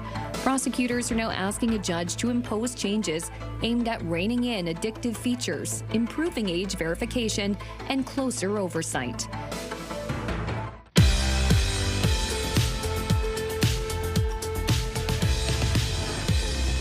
We have just one milestone to pass along today.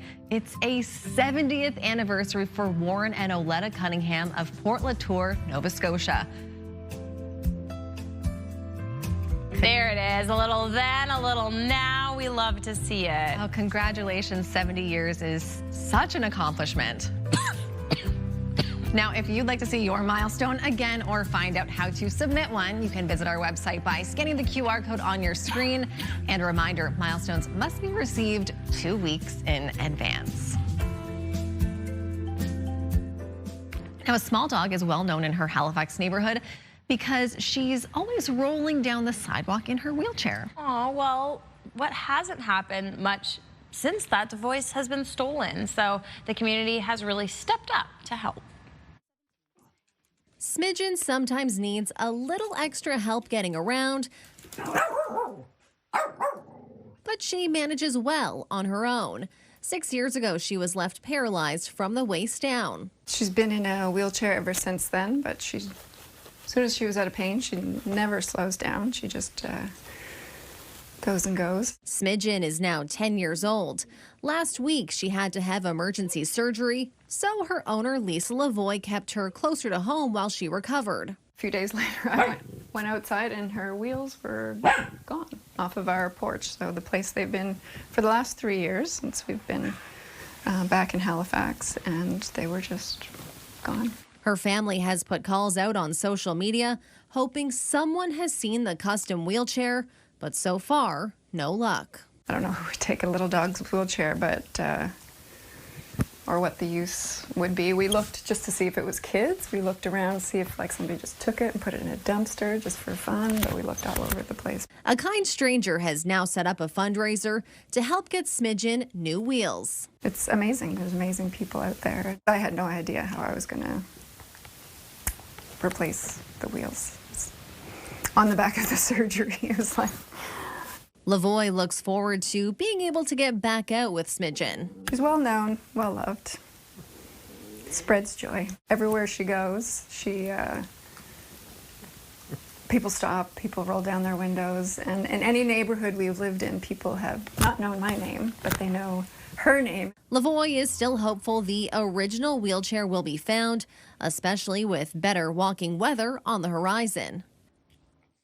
And just before we get to that forecast, we have a very exciting update to that story.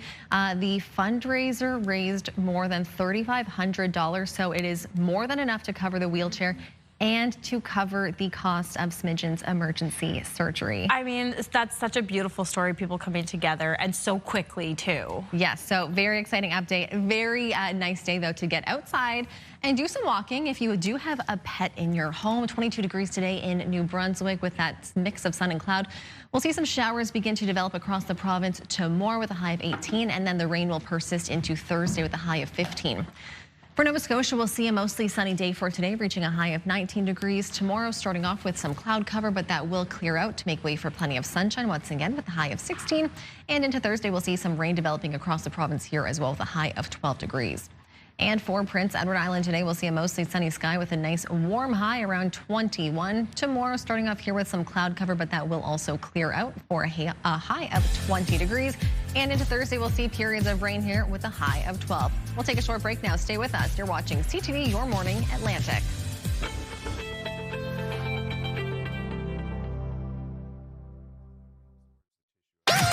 The #1 morning show in Halifax. Turk, Megan, and Amateur Alex. And home to the biggest artists. Halifax's #1 hit music station. 101.3 Virgin Radio.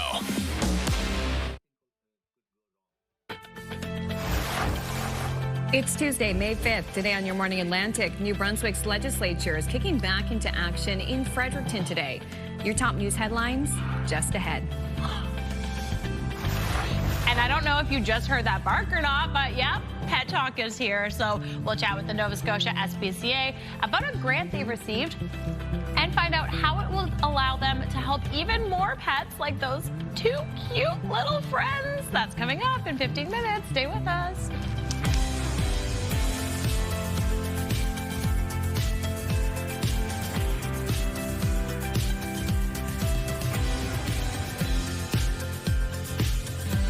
Good morning, Atlantic Canada. If the cameras were pointed in the other direction, you would see 3 of our staff members heading towards our running to our green room, which is where we like to keep our guests before they come out on the show. Like to keep our guests.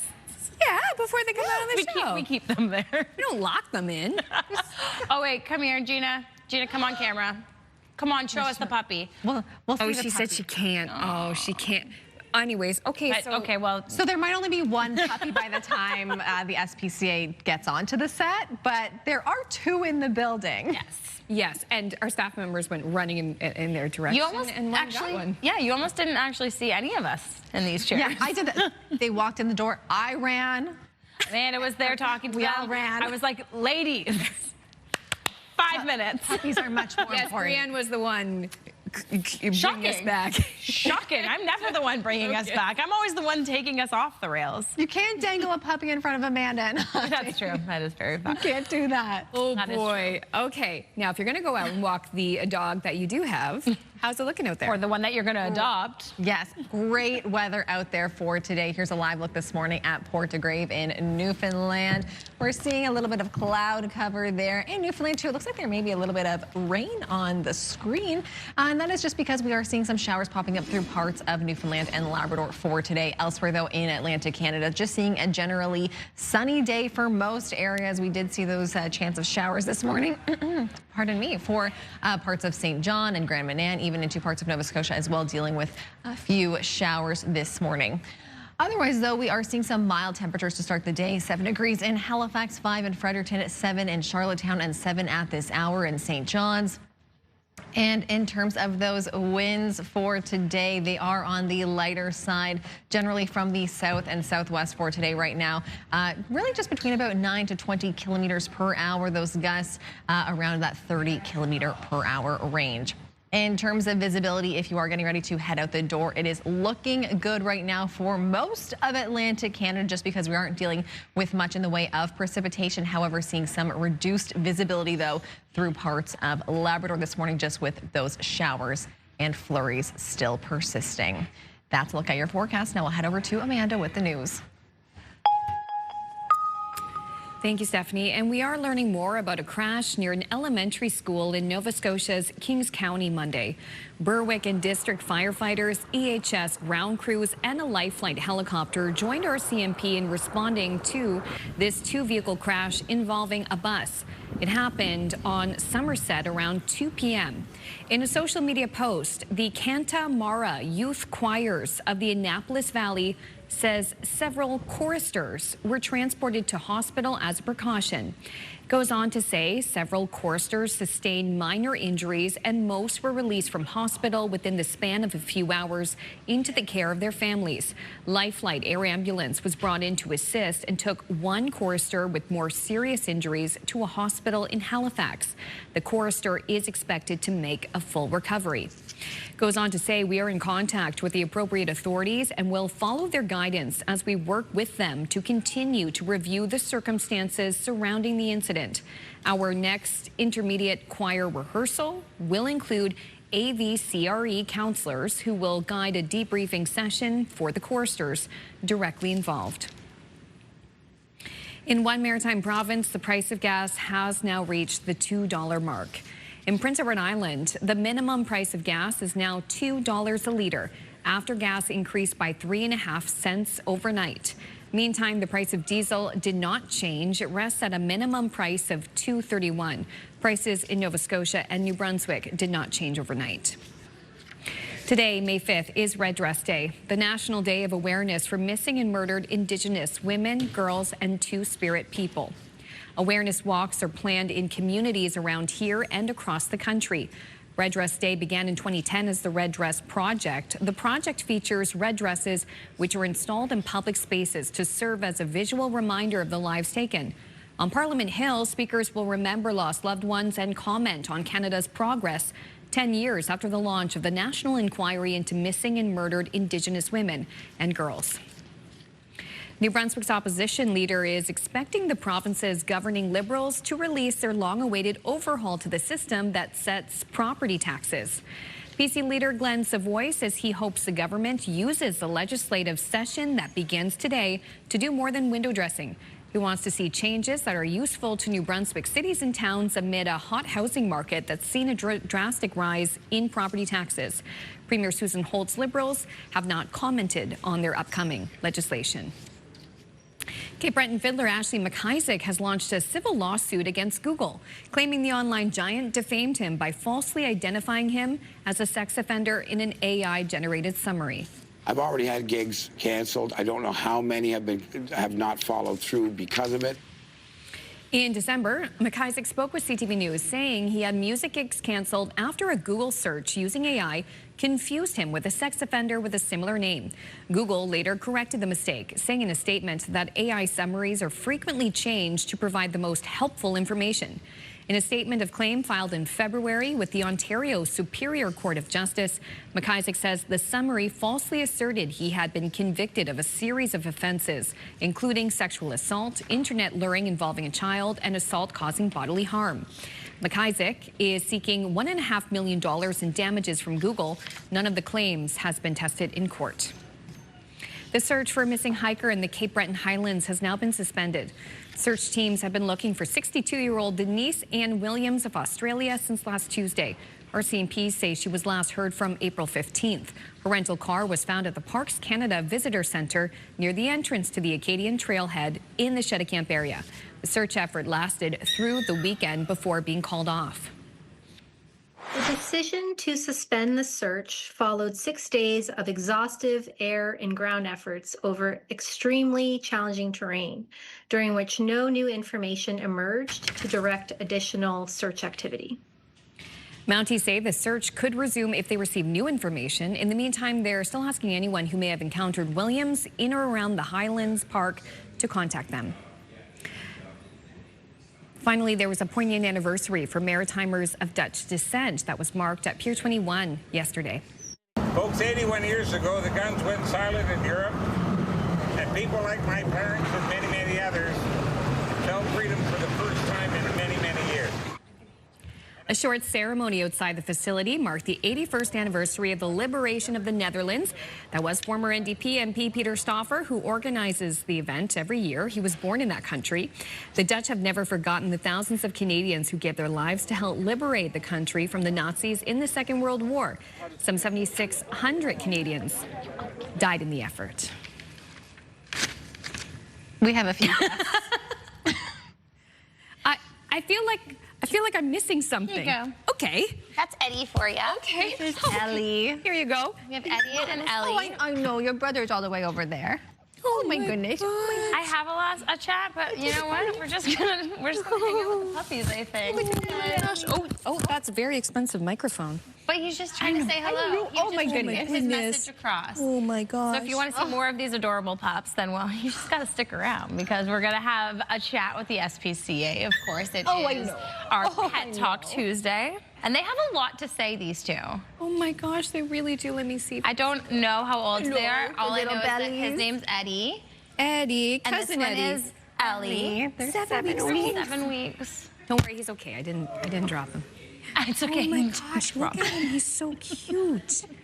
Hi, do you smell my dog? Ellie's feeling shy. She wants to eat my bracelet. She's literally having a good time there, actually. I kind of want to see you walk and explore. What will you do?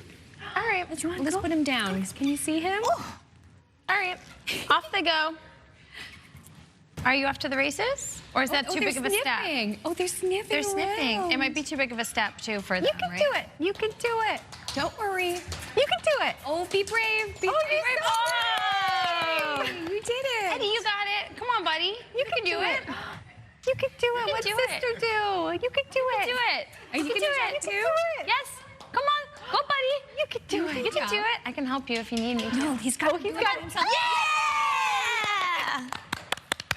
You know, all right, well, the benefit of working in morning show. You need to stay with us because we need to find out more about these adorable adoptables. Yeah, 100%. So just ahead, stay with us. We're going to take a quick break right now. But more cute animals on this beautiful Tuesday. Of course, we're on Baby Eagle Watch as well. But it's a blustery day to look regal.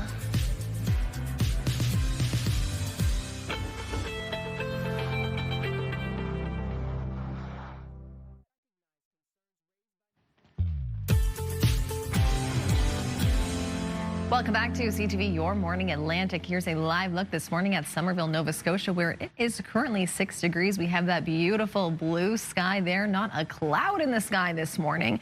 And we are in for some very beautiful conditions across much of Atlantic Canada today. Still a few lingering showers for some areas, but otherwise we are in for a beautiful spring day with those very warm temperatures. Some areas getting into the low to mid 20s for today. In terms of precipitation, we're seeing just some scattered showers this morning, and then as we head into the afternoon, we'll start to see this next weather system developing into northwestern areas of New Brunswick. Still some lingering showers and flurries for Newfoundland and Labrador for today. As we head into the evening hours, these showers will continue pushing across New Brunswick. We'll see some cloud cover building through the overnight hours as well for Nova Scotia. So we'll start off the day tomorrow with a little bit of a cloudy sky there, and these showers will continue pushing across New Brunswick. And this is where we find a special weather statement in effect for northwestern New Brunswick. And that is because we are in for about 40 millimeters or more of rainfall, and we could see even higher amounts with some thunder showers anticipated. And this is for the overnight hours into Thursday afternoon. So this is a prolonged period of rainfall on the way. As for those temperatures today, we are seeing them in the low to mid 20s for much of New Brunswick, with that mix of sun and cloud for most areas today. A little bit cooler for more coastal areas, 12 degrees for both Grand Manan and St. John today, but those winds will be from the southwest, so on the milder side. For PEI today, we'll see those temperatures between about 17 to 22 degrees. A little bit cooler, though, for more coastal areas, so just keep that in mind if you are planning to do any sea glass hunting or anything like that. Today, we'll see a mostly sunny sky with those winds from the southwest at 30, gusting up to 50. For Cape Breton and eastern mainland Nova Scotia, we'll see those temperatures today in the high teens to low 20s. A little cooler, though, for Canso. 9 degrees is your high there, 13 in Sheet Harbour. For central and southwestern areas of Nova Scotia, we'll see temperatures as well here in the low to mid 20s. A little bit cooler for Halifax, high there of 14 degrees, though. It'll be closer to 19 for more inland areas, and we'll see a high of 12 degrees for Yarmouth today. So again, a little bit cooler for those more coastal areas, but the winds from the southwest at 30, gusting up to 50. For Newfoundland and Labrador today, Newfoundland generally a mostly sunny day today. Still a few lingering showers for Corner Brook and St. Anthony, but otherwise we'll see those temperatures in that range of about 9 to 16 degrees. For Labrador today, still some showers or some flurries popping up, so just keep that in mind if you're doing any traveling. And temperatures there between about 3 to 12 degrees. That's a look at your forecast. Now we'll head over to Amanda with the news. Thank you, Stephanie. There was another security scare and frightening shootout just blocks from the White House. Secret Service agents shot an armed person they say was acting suspiciously. The gunfire erupted near the Washington Monument just moments after Vice President J.D. Vance's motorcade sped by. An innocent child bystander was hit and injured. The suspect is in custody. The shooting comes 9 days after a gunman allegedly tried to assassinate Donald Trump at the White House Correspondents' Dinner. The Prime Minister is back after committing more money for Ukraine Monday at the European Political Community Summit in Armenia. Canada is the first non-European country to attend the gathering. CTV's Graham Richardson tells us where the aid is being directed. I began the meeting. Prime Minister Mark Carney announced more aid for Ukraine's war with Russia, another $270 million. You have all of Canada behind you, standing with the people of Ukraine. Bringing Canada's total contributions to the war to over $25 billion. The munitions for Ukraine will come from the United States, despite pressure because of the Iran war. Carney says the Americans will be able to meet Ukraine's needs. It's a question of financing and getting them there. we're doing that. We're getting them there. That's the first point. Second, we had made a commitment earlier this year in February, $2.4 billion for Ukraine, Canadian. So this is part of that overall commitment. We're continuing to provide it. It's part of a bigger puzzle in a conflict where Ukraine is gaining some advantage. Carney is the first non-European leader to be invited here. The European political community was established after Russia invaded Ukraine in 2022. It's my strong personal view that as the international order will be rebuilt, but it will be rebuilt out of Europe. Antonio Costa is the president of the European Council. He says Carney's Davos speech, where he called on like-minded countries to band together in uncertain times, is part of the reason Carney was invited here. Canada is one of the closest countries in the world to Europe. It's the most like-minded country, and we share a same vision of the world. This is the Spanish national shirt. Yes. This was a short visit with just under 30 hours on the ground in Armenia. Despite some criticism from opposition, Carney says this kind of direct engagement is critical for Canada. The importance of alliances with reliable partners, deepening those alliances has become ever more so. This deeper connection between Canada and Europe will continue. Mark Carney has the G7 coming up in the south of France in June. He was also asked to speak to the European Parliament sometime in the future, which he immediately agreed to. Graham Richardson, CTV News, Yerevan, Armenia. Thank you, Graham. Right after the break, the SPCA joins Brianne for Pet Talk, and that includes those two puppies. They're coming back. That's right after the break. Please stay with us.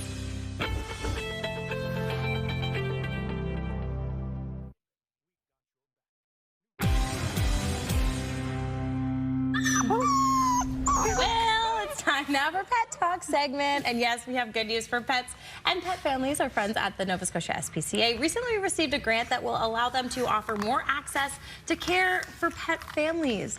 Here to tell us more is our two adorable adoptables, and of course, Marnie Tuttle, Vice President of the Nova Scotia SPCA College of Animal Welfare. Marnie, good morning. Good morning. We have some active guests with us today. We do.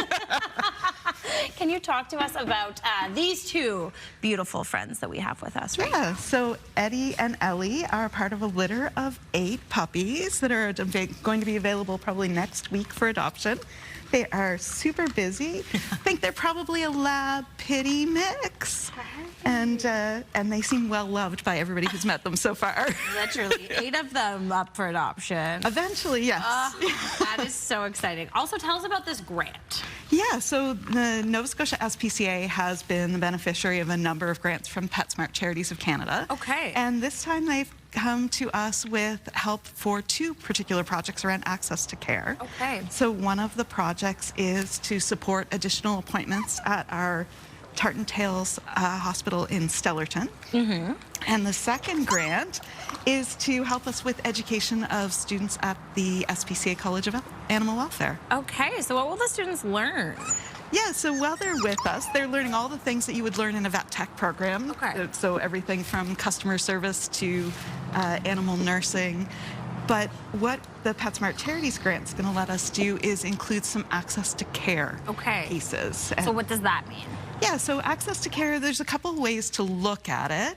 But I think the one that PetSmart Charities is most focused on is coming out of a survey that they did with Canadian pet parents, is about 50% of Canadian pet parents have not been able to proceed with the care that was recommended by a veterinarian. Right. And access to care is about finding ways to solve that gap.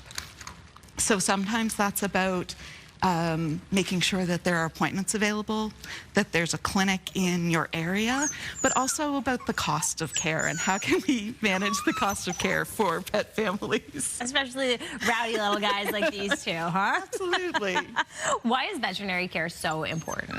Oh, veterinary care is incredibly important because it's what helps keep our families together. Right. Right? The number one, or one of the number one reasons that we see animals surrendered to the SPCA is when their costs of care rise. And we know that it is expensive for veterinary care. Explain to people why that is. Yeah, so, well, the cost of veterinary care are rising, and that's for much the same reason that the price of milk and cars and gas is all rising. But in addition to that, when you walk into a veterinary clinic or a veterinary hospital, most people only ever see the exam room and the reception area. But behind that, there is everything that you would have for a pharmacy. There's a surgical suite. There's everything that you would see in a dentist's office. There's an x-ray machine. So all of that equipment and the staff and the training to be able to manage that equipment. And then to think about the fact that in our hospitals, they know how to do that for every different kind of dog and every different kind of cat. Right. So. Absolutely. And I mean, that's what you want, right? You want to be able to take these little guys in when they're not feeling so hot. Yeah, and to bring them in for their regular care to make sure that they're getting their checkups and their vaccinations as well. Absolutely. So how can people support the work? Well, you can absolutely do what PetSmart Charities of Canada did and come forward to the SPCA and say this is an area that you're interested in supporting. You can also use our Tartan Tales Hospital. They're an important part of that accessible care piece. And any profits that we make out of our hospitals, because they are nonprofit, is reinvested in the organization and helping other families. Amazing. So more adorable adoptables just like these ones are on your website as well. Absolutely. We have pets available for adoption all across the province. Amazing. Well, thank you so much for being here for us today, Marnie. I was delighted to bring these two in to meet you. And they were definitely delighted to be here, just like another one we know and love close to our hearts. We often feature adorable adoptables when our friends at the Nova Scotia SPCA join us. But we do have to leave the building. We can't forget that she found her forever home with our director. You remember three little kittens who were here during last time's visit. Yep. One went to the control room and never left. So, well, Patches, the fluffy kitten, she was adopted by our producer, Vicky, and now she goes by Rhubarb. I love that. And these two will be available for your staff or anybody else in the province to put in an application, hopefully late next week. Perfect, that one, because this one's mine. But I guess we should go and check in with Steph for a 3-day forecast while we continue to allow these guys to take control. Taking a look at our 3-day forecast. If you are a dog owner, it's a great day to get out and go for a nice long walk or a fetch today, getting up to a high of 22 degrees with that mix of sun and cloud for New Brunswick. Tomorrow, we'll see the showers moving across the province, reaching a higher at 18. And then Thursday, the periods of rain will persist and we'll get up to a high of 15. In Nova Scotia today, we'll see a mostly sunny day across the province, getting up to a very mild high of 19. Into tomorrow, starting off the day with some cloud cover, but that will clear out. We'll reach a high of 16. And Thursday, we'll see periods of rain developing across the province, getting up to a high of 12. And for Prince Edward Island, we'll see that high around 21 degrees today with a mostly sunny sky. Tomorrow, starting off with cloud cover, but that will clear out with a high of 20. And then periods of rain for Thursday with a high of 12. Stay with us. CTV Your Morning Atlantic. We'll be right back. Still to come this morning, a dessert for mom. Our friend and chef Stephen Barrett is here with a simple and delicious idea for Mother's Day, and that's just ahead on Your Morning Atlantic. Fresh apples, too.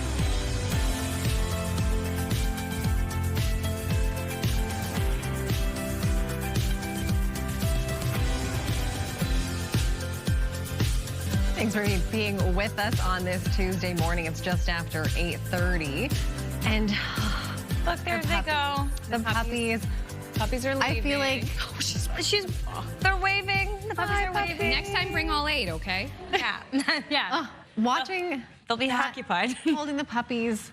I just major puppy fever now, and I'm sure all 8 of them will get adopted in once they haven't gone up for adoption yet. Still about a week or so away, but I'm sure the second they get posted, they will be Do not take right Eddie up. because he's mine. Eddie's going to your place. I see.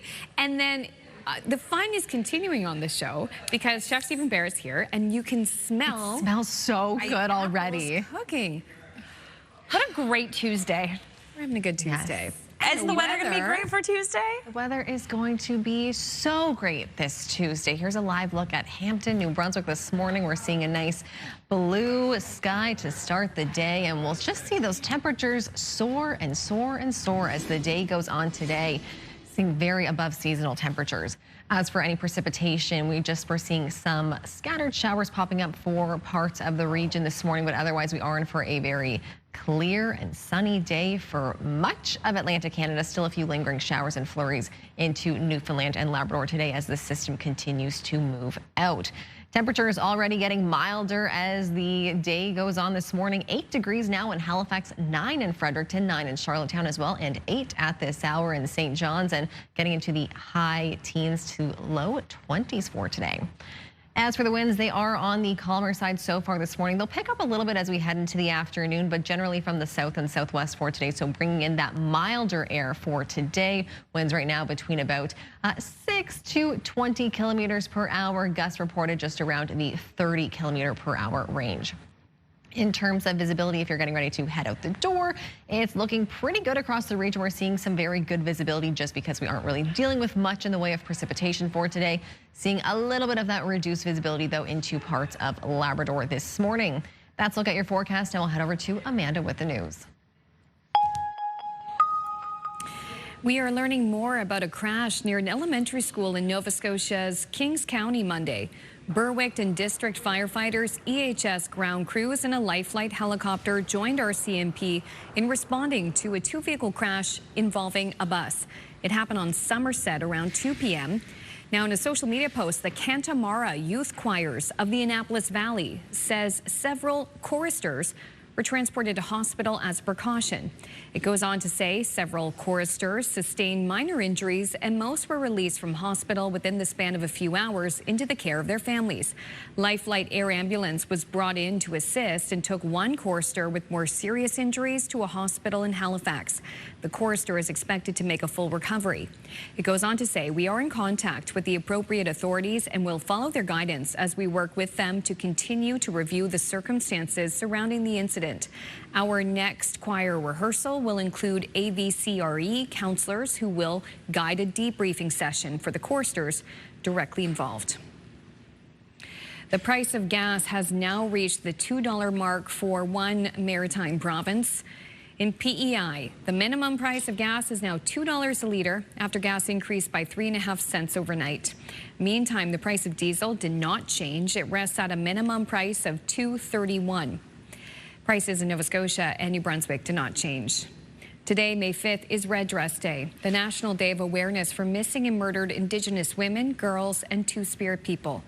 Awareness walks are planned in communities around here and across the country.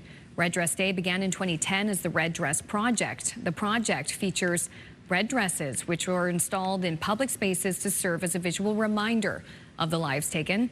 On Parliament Hill, speakers will remember lost loved ones and comment on Canada's progress 10 years after the launch of the National Inquiry into Missing and Murdered Indigenous Women and Girls.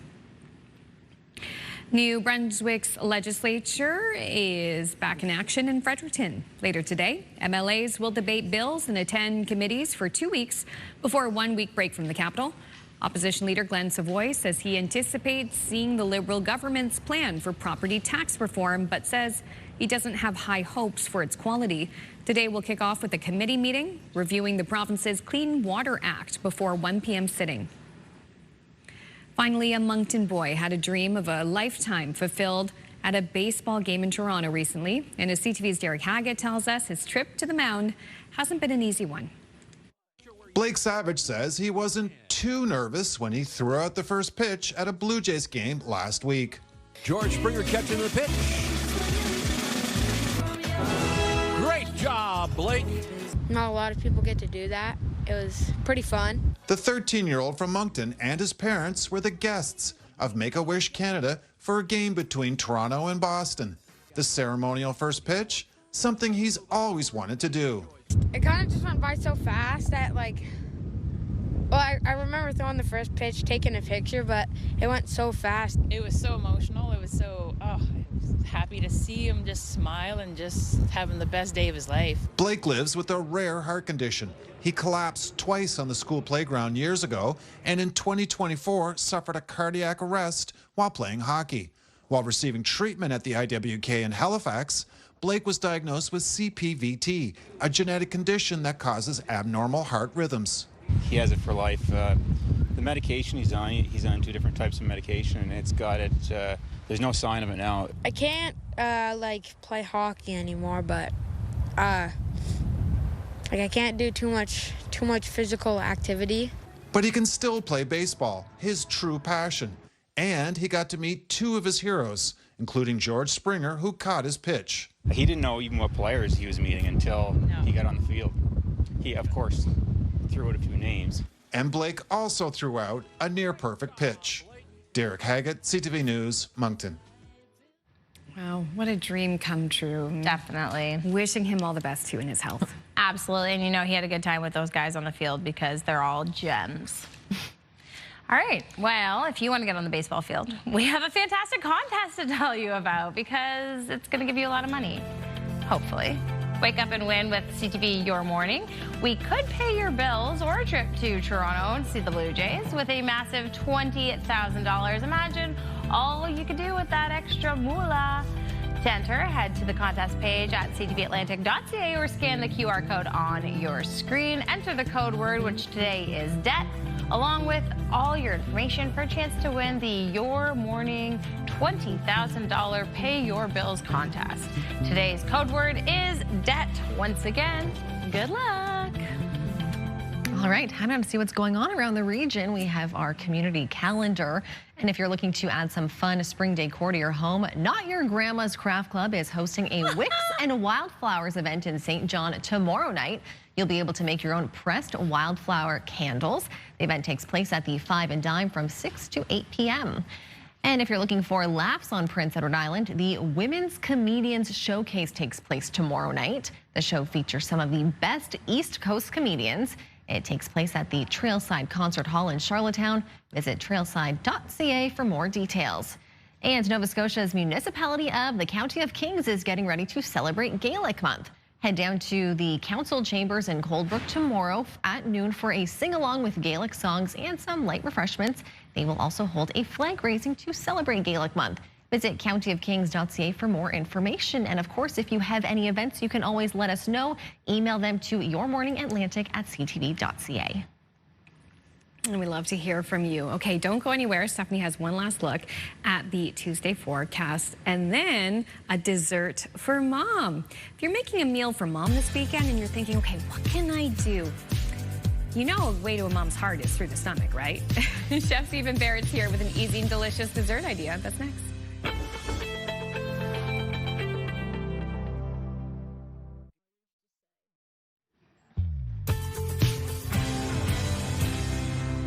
Welcome back to CTV Your Morning Atlantic. Here's a live look at Lunenburg right now, where it is 8:43. The temperature currently sitting at 9 degrees.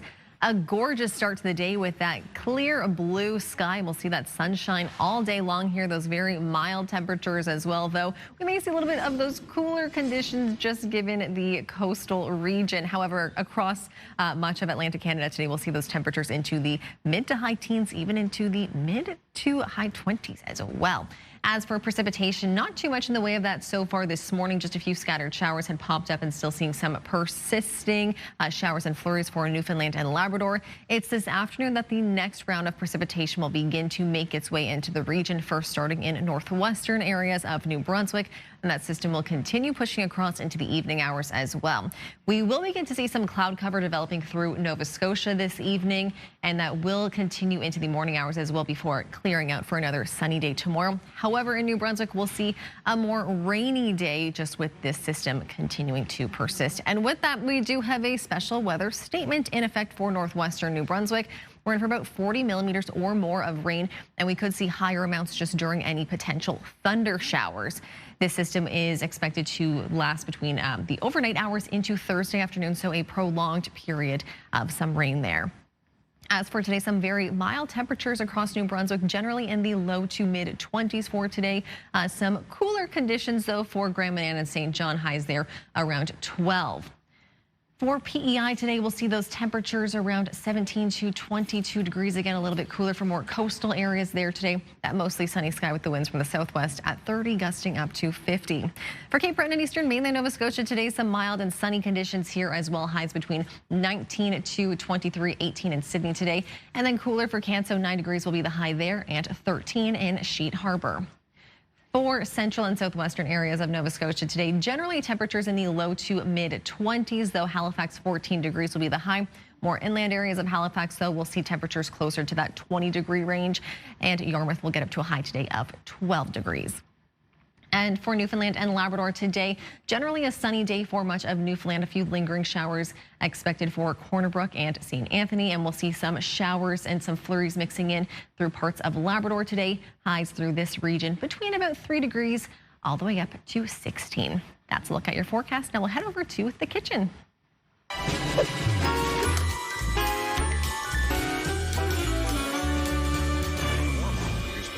Yes, your morning kitchen. We love it. Our friend and chef Stephen Barrett is back once again, and this time we're making dessert for mom. So We are. I love this for us. It seems pretty straightforward. It's a dessert. It's a brunch. It's kind of whatever you want. Okay. So when I was talking to you folks, I sent in a recipe for peaches. There weren't any peaches, so today we're doing apples. So that's the beauty of this thing.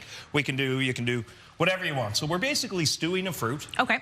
We're going to put it on a plate with some granola, some ice cream to make it a little dessert fancy, and then that's it. So you can use apples, you can use peaches, you can use berries, kind of whatever you have.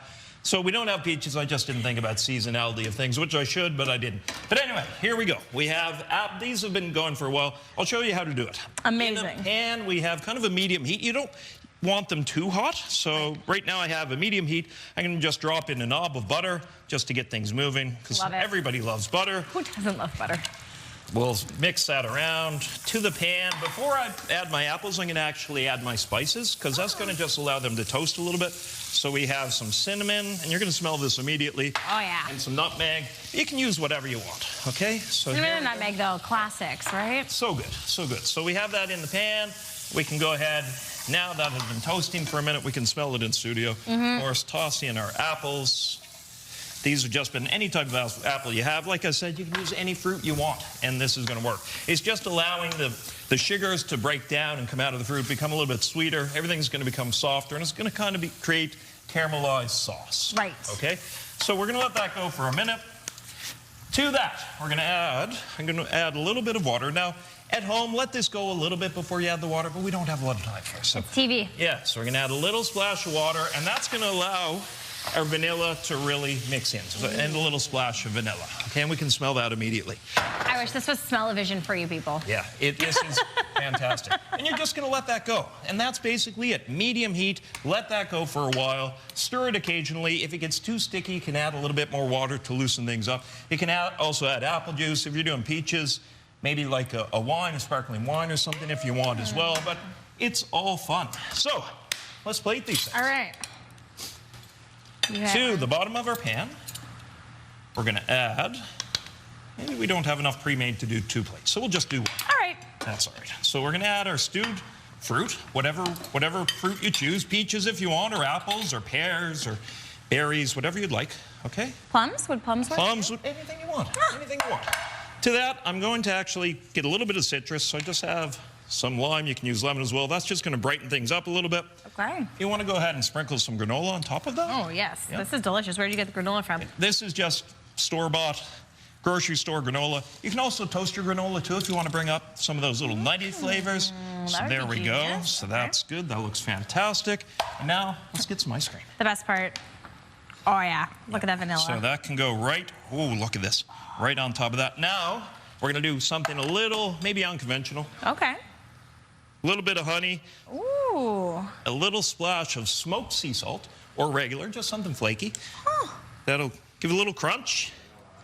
And a little bit of balsamic vinegar. Now, don't just use kind of any balsamic. You want something aged. You want something a little bit thicker. Or you can use a balsamic glaze. Why? Balsamic, it's a touch sweet. The acidity will help cut through the fat in the vanilla. It just really brightens everything up. Even to have a good balsamic vinegar with vanilla ice cream on its own is delicious. Look at that. It's easy. Stunning. Kids can do it for mom on Sunday. Yeah, exactly. Just like that. How do you come up with, and it's kind of like a breakfast dessert combo. Exactly. I love it. Mother's Day. All right, and kids can do it. Anybody can make this. Anyone can make this. Yeah, Look at that. Super easy. Yeah. All right. Let's see how that tastes. I think it's going to be okay. Mmm. Yeah. Mmm. So you have the crunch, You have varying textures, so I like when things are hot and cold. So you have the hot fruit and the cold ice cream. You have the mushy fruit and the soft ice cream, but the crunch of the granola, the acid that helps brighten everything up, the fats, it's all there. Everything you need. It's literally everything I want. Yeah, exactly. And kids can make it, husbands can make it, whoever can make it. Kids can help the husbands make exactly. it. Go to the, even if you're running late, just whatever you have in the house, apples, pears, berries, frozen fruit, whatever. Cook it in a pan for a while, mix it with some granola and ice cream, and Mom's going to be happy. I feel like this is just something that's made with love, and anytime it's made with love, Mom's going to be happy, right? Exactly. I love it. Well, thank you so much. This is delicious. We've put the recipe online. As always, thank you so much for being here. No problem. I'm going to keep eating. Yeah, you do that. We're going to take a break. This is so good. I love the balsamic with it. Yeah, break it.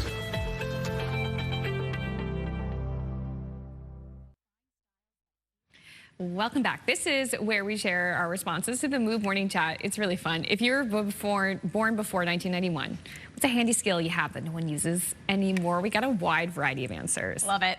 Let's start with Jessica in New Waterford. One skill that isn't used anymore is how to read cursive, how to use a phone book, and how to fill out a checkbook. So true. So read cursive, yeah, that's a good, because like, yeah, some younger people are like, I don't know what this says. Yeah. Yes. Especially like cues. Ooh, you know what I'm thinking? Reading an analog clock. Oh, yes. I wonder if Yeah. do they still learn that? And Sure. Samantha from Tuscan. Something I think is so cool that probably not many do is I send postcards from places I'm visiting back home. That way I have a huge collection and it's great for scrapbooking. Love that. Yeah. It's really nice. My parents do that for my nieces and nephews every time they go somewhere. This one's satisfying. Dialing a rotary phone. Also using a telephone booth to make a phone call. Do you remember how cool it was when you'd ask your parents, can I have a quarter? Yes. Can I get a quarter? Quarter? Who do you need to call? Ghostbusters. It's probably what you said. Call and collect. Yeah. Exactly. Anthony. Keeping me up. Hang on. Anthony from Weymouth says the same thing, using a rotary phone. Those were the days. Very satisfying to use those phones. Peggy, Mahone Bay, getting song lyrics. Gone are the days of listening to the top 10 countdown so you could record the song you wanted. On a cassette player, On a cassette player, then grabbing pen and paper so you could play, rewind, while listening carefully for every word to write it down. Thanks to websites like YouTube, my grandchildren will never understand the struggle. Also, just recording things off the radio. I used to sit there and wait for like Rick Dees in the weekly top 40 and be like, okay, here we go. You were literally making your mixtape. Literally making a mixtape.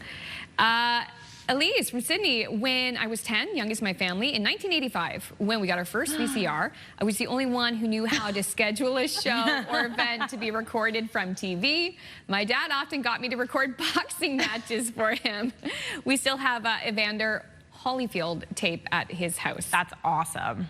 That is amazing. There's always a kid who knew that tech, right? Well, even to today, right?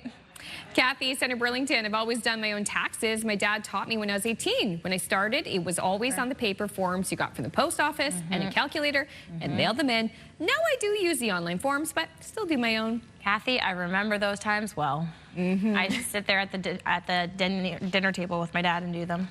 Okay, this is fun. Nancy from Paradise. A skill that is almost lost would be rug beating. I take mine outdoors every spring to give them a good whack. You do. She says it's so much fun. It is. It gets out aggression and it cleans your rugs. She mentioned that as well. Nancy, we're on the same page. that part in.